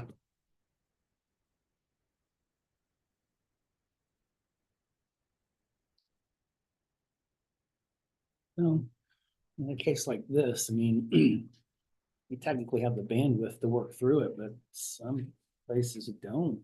So what do you do? Well, we're the only ones doing that. Right. Make an example of us. I will say this, and I probably, well, I've said it so many times. Right? When I was in the private sector, and I would be representing somebody that had to pull a section 404 permit to do something in the wetlands. Every once in a while, yes, I would have clients say, isn't this pretty far from a navigable stream? I mean, do we really have to do this? And I would say, no, you're right, it is pretty far, right? And I said, but, time kills all deals, number one. And number two, fight it in court. It would probably cost you, because I'm not a litigator, it would cost you about a couple $100,000, right?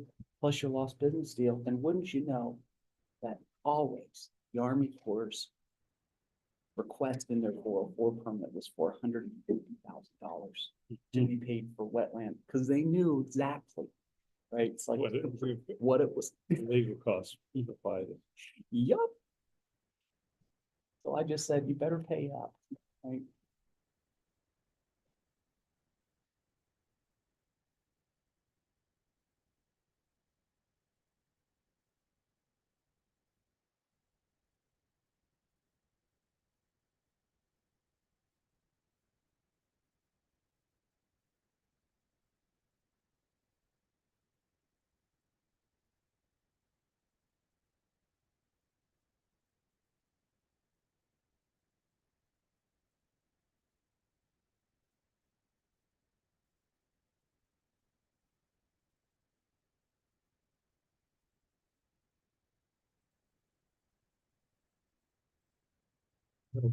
County meeting.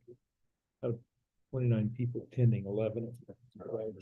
I counted that last month too, yeah. At least it's not quite, got 29 last year. Almost 35. Yeah, it was almost 40. Yeah. When you include the media and everybody else that was there. And it says Brandon or Amanda, Andy approving the resolution today. For the Peterson Ranch thing. I think so. Probably want to ask Ryan. Exactly.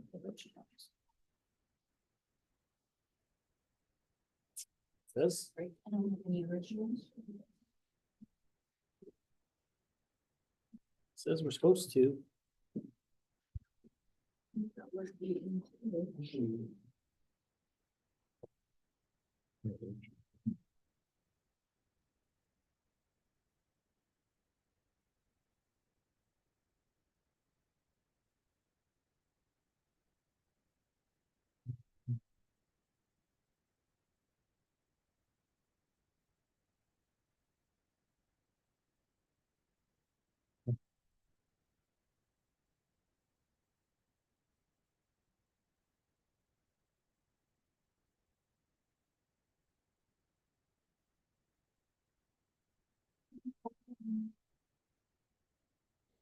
thank you. Yeah, welcome.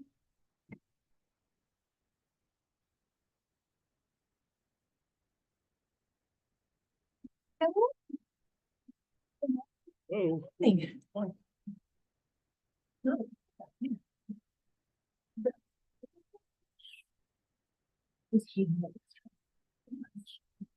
Very much. That's how it is.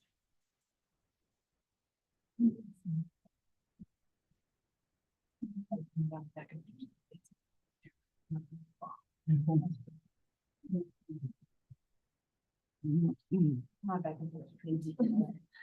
yeah, me too. I just know it's gonna be short. Yeah. I'm not that I like.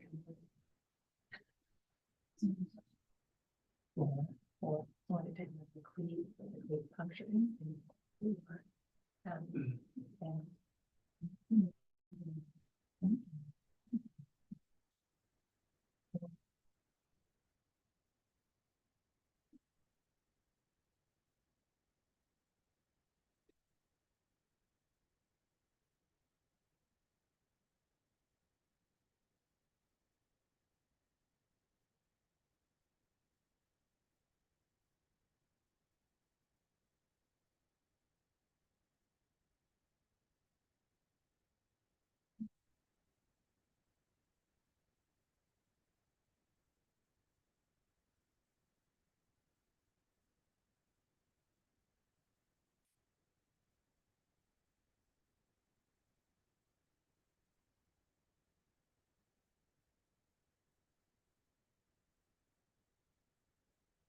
Thinking on the way down, I come by my bad jokes honestly.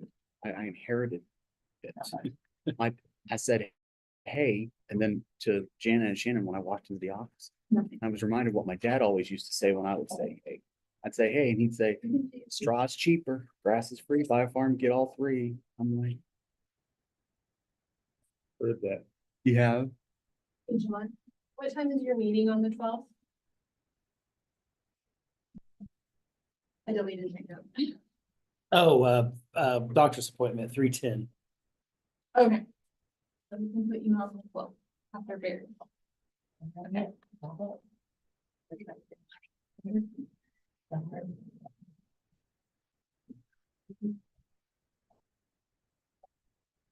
Cool, at 1:55.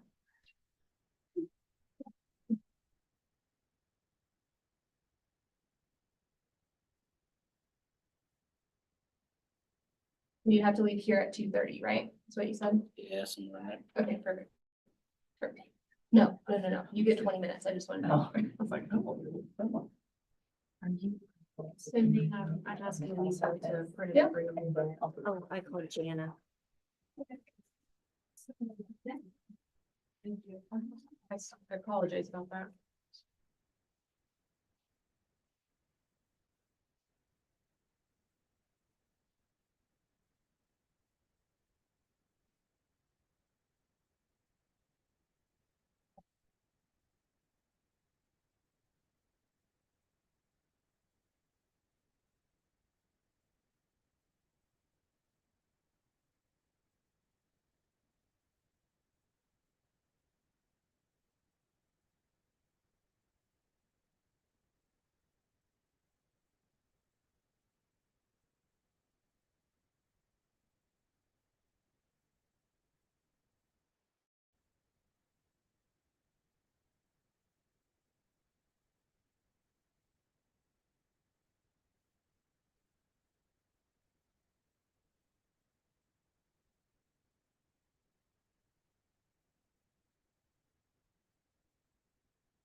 Yes.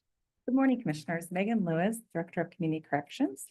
I am here just to provide our staff update today. Starting with juvenile intake and assessment, we had 15 intakes during the month of February. 14 of those were in Riley County, one of those was in Clay County. And as you might recall, we are in the process of hiring some new juvenile intake workers. We have made 3 conditional offers of employment and they have accepted. We're waiting for 2 of them to finish their pre-employment requirements to get started on training. We're going to try to train all of them together so that they can go through that process.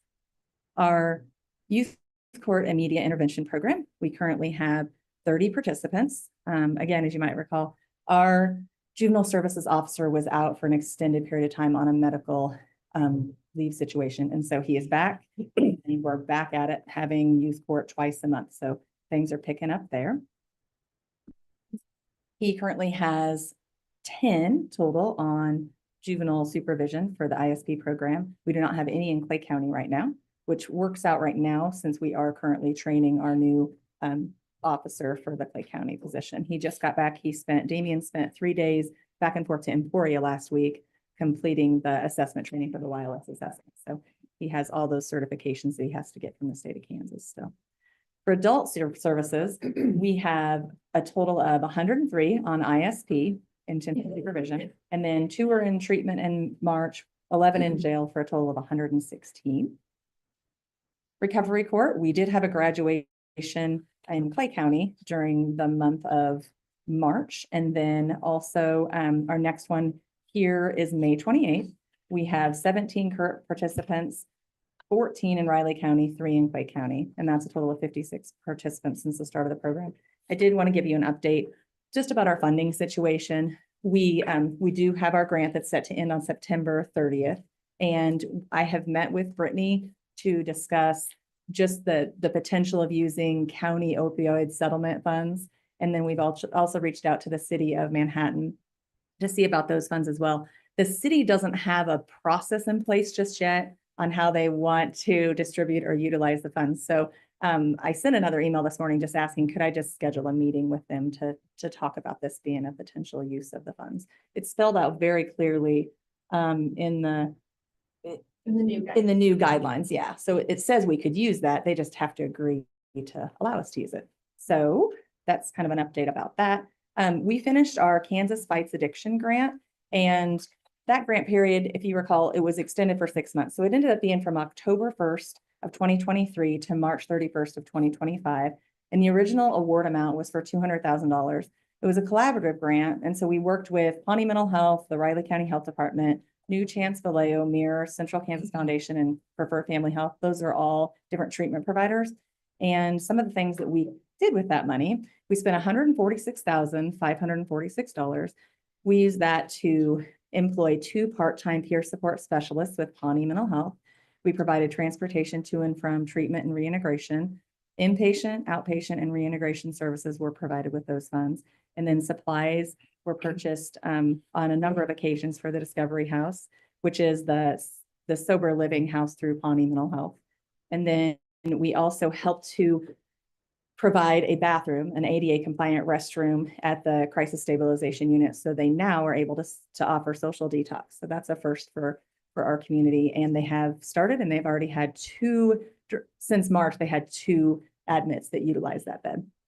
And that went in effect on February 1st is when it was first available. And then I have another update. Brittany and I traveled to Clay County, and we were able to get the Board of County Commissioners to approve the request to continue to provide funding in the amount of $37,791.85 for that position. And then also they approved the use of the opioid settlement funds that Clay County receives in the amount of $6,000 for drug testing in Clay County. So I did want to give you those updates. Good. And that is all I have this morning. Do you guys have any questions for me? No. Okay. Good morning, Jesse Hubbard, Administrative with Riley County Community Corrections. I have a few requests before you today. The first is our FY26 Adult Services Comprehensive Plan. We have a revision. The plan was previously presented and approved by our Joint Corrections Advisory Board on March 5th and by you guys on March 10th. After we submitted it, KDOC requested that we correct some discrepancies that were found. The biggest issue of that being the adult budget summary page did not deduct off the adult services appropriation from the total on one tab, but it deducted it off on the other tab, which resulted in a discrepancy. We worked with Brittany to correct the problem. The appropriations request and total budgeted amount did not change. It was just a simple formula error between the 2 sheets. We met with our JCAB of last Thursday, the 24th, to review the revisions, and they did support the funding request as it's presented to you here. So we just need to go over that and get approval from you guys since we did make changes. Go ahead and make a motion to approve the fiscal year 26 Adult Services Comprehensive Plan. I'll second that. Moved and seconded to approve the fiscal year 26 Adult Services Comprehensive Plan. All in favor? Aye. Aye. Right. You have a good time. Good day. The adult and juvenile services, both of the plans use the same budget template. So the total budget is in both plans. So where there was the mistake on the adult, the mistake is going to be reflected in the juvenile one as well. So we have to present to you again the FY26 Juvenile Services Comprehensive Plan for revision. Again, the dollar amount did not change at all. It was just that discrepancy that we fixed on the adult services one is reflected in this. We did have a couple additional corrections in the juvenile services one. KDOC has combined the juvenile case management and juvenile intensive supervision programs. So anything that we had budgeted in the juvenile case management program needed moved over to the juvenile intensive supervision program. Didn't change the dollar amount as a total. It just combined the two categories. And then lastly, the agency programming table for the any group and individual programming was inadvertently left off the initial application. It was updated and attached. So again, we met with the JCAB on the 24th of April, last Thursday, and they did approve the changes as presented here. Bringing it to you now.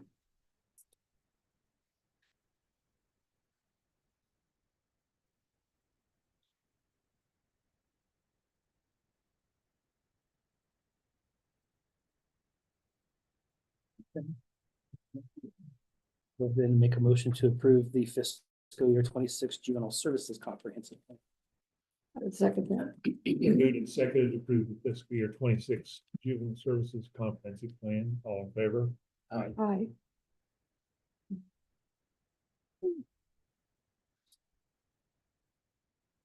Okay, and one final thing for you is that we have some line item adjustments for this third quarter. Line item adjustments of more than 5,000 or 1% of our current budget. We do require approval from both our JCAP and the BOCC. When we submitted our FY25 grant application to KDOC, our director position was vacant. So we met with Budget and Finance Officer Brittany Phillips and had a lot of different scenarios for how that could potentially be filled and played out. Therefore, our splits were really a lot more fluid than normal. As a result, we do have adjustments that need to be made within the juvenile services personnel categories.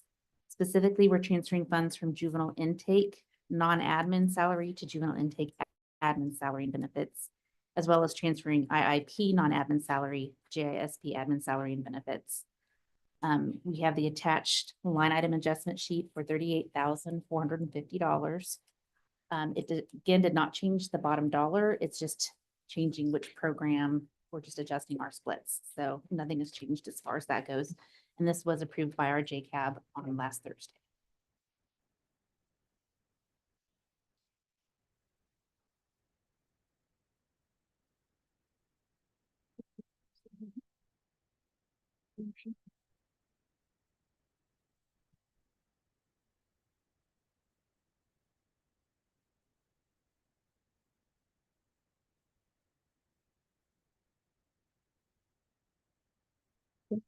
Okay, what page is that? Yeah, it's okay. I'll go ahead and make a motion to recommend approving the line item transfers as listed. I would second that. Moved and seconded to approve the fiscal year 25 third quarter juvenile services line item adjustments. All in favor? Aye. Thank you.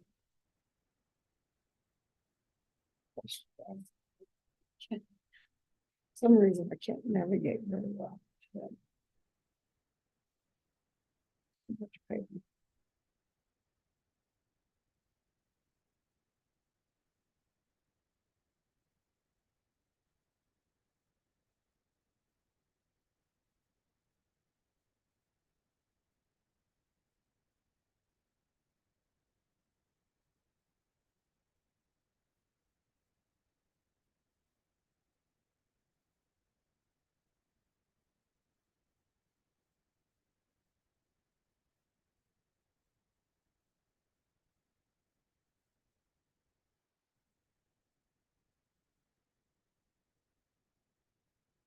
Commissioner Kobe, we had clean copies printed off of the budget presentation schedule and I left it on your desk. I updated it with the changes and took all the highlights off because the highlights are just for me, so I just Okay. wanted you all to do that.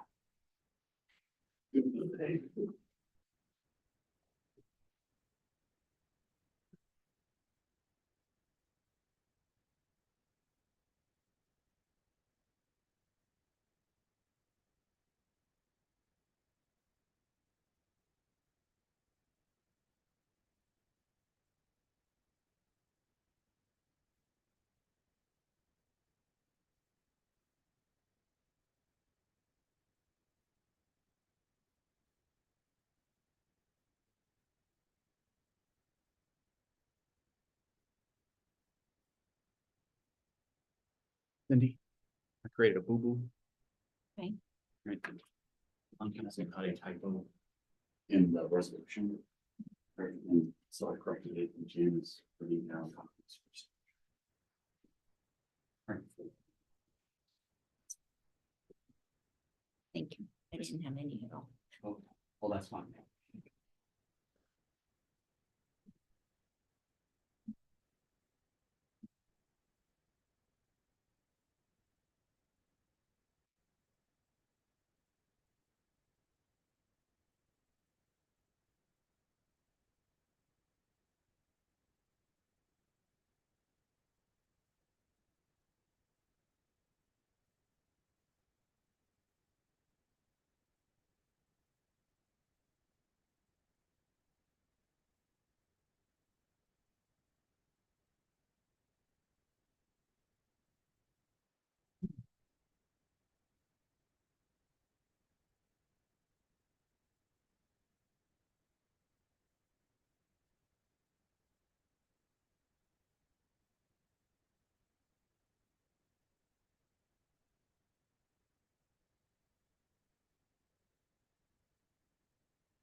Seconds ticking slowly off.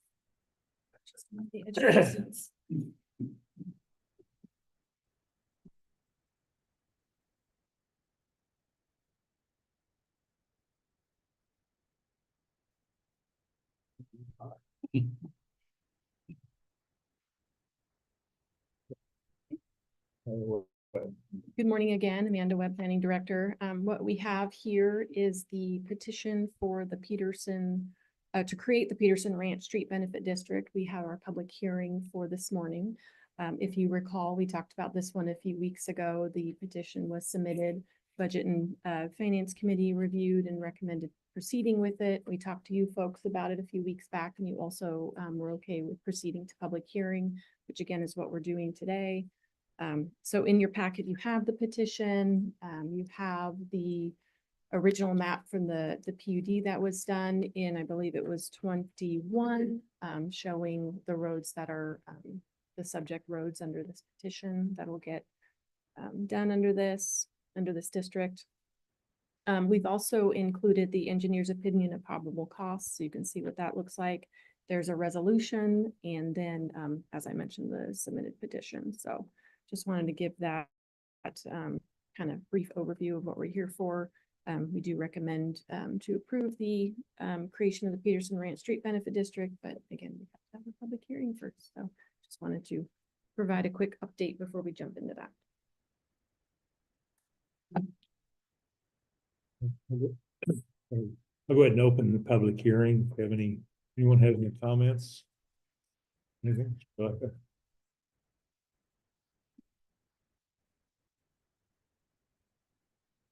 I'm Len Blecka, developer, Peterson Ranch. It's been the thought from the beginning that at some point the Thomas Word Road would be paved. Didn't do it up front just because of carrying costs by the developer. Special assessments, unsold lots can get to be burdensome, and so now we've got 8 homes occupied, ninth one under construction, and the majority of the lot property owners are in favor of proceeding with paving. And so, this has been an ongoing thing for quite a few months now. We delayed it a year ago for a couple of reasons, but are wanting to get that done this paving season. So that's where we're at. Any questions? Since there's, 3 different options on the paving, do we decide, or who decides which option they're using? Amanda? So ultimately, I'm told it's up to the 3 of you to make that decision. Hopefully, we would like to have some input into that. I mean, once the bids come in, we got a couple other owners here that might want to speak as well. But ultimately, I would like for our HOA membership to, once the bids come in, to vote amongst us which we would like to proceed with, and that you would have some say in that, of course, but we would like to also have some say in that. So we're gonna bid out all 3 options. Is that the intention? I'm the third option. I'm not Concrete, concrete, asphalt, or the 2. What was the third one? No, there was asphalt with gravel shoulders, asphalt with asphalt shoulders, and then concrete. Okay, I wasn't aware of the asphalt with asphalt shoulders. Okay. All right. So yeah, hopefully, the HOA membership we would vote on that amongst ourselves and then come back to you, and this is what we'd like to do. Thank you. Commissioners, Mr. Blecka, there was one other thing I wanted to mention. Since we're in the public hearing, we did have Evan looked again at our estimate of probable cost, the engineering one, and it has come down some from using updated numbers. And Mr. Blecka had also had, I think it was.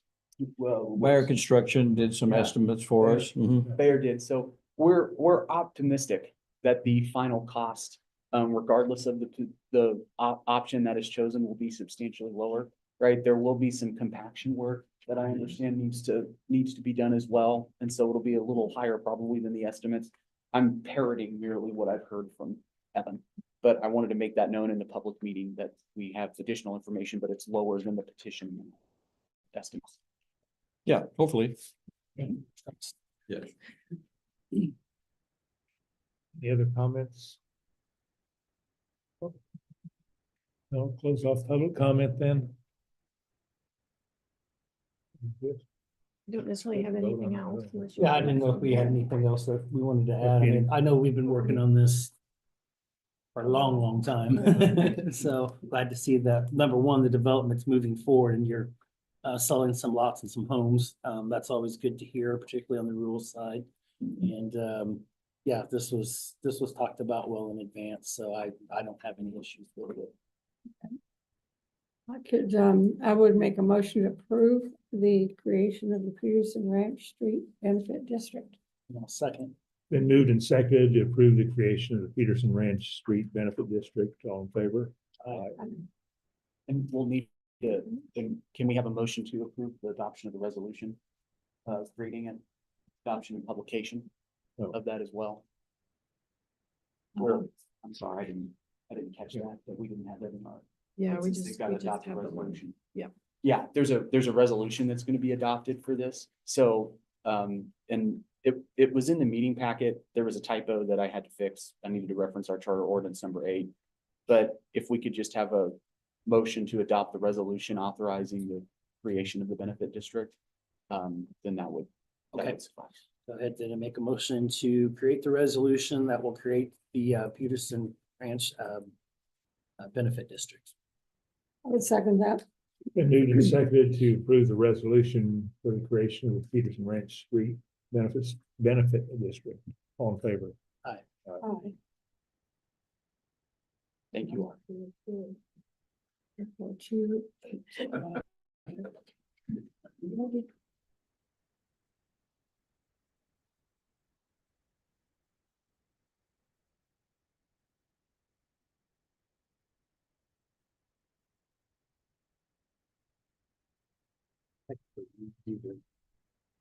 Benefit district first and then the resolution second anyway. Yeah, Right. Yeah, I mean, the resolution wraps them all up. Right. Anyway, right, I mean, you could do, the board actually did it the most formal and appropriate way, right? But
well, I don't need to. We could adjourn after the. Correct. We're all taken care of. Okay.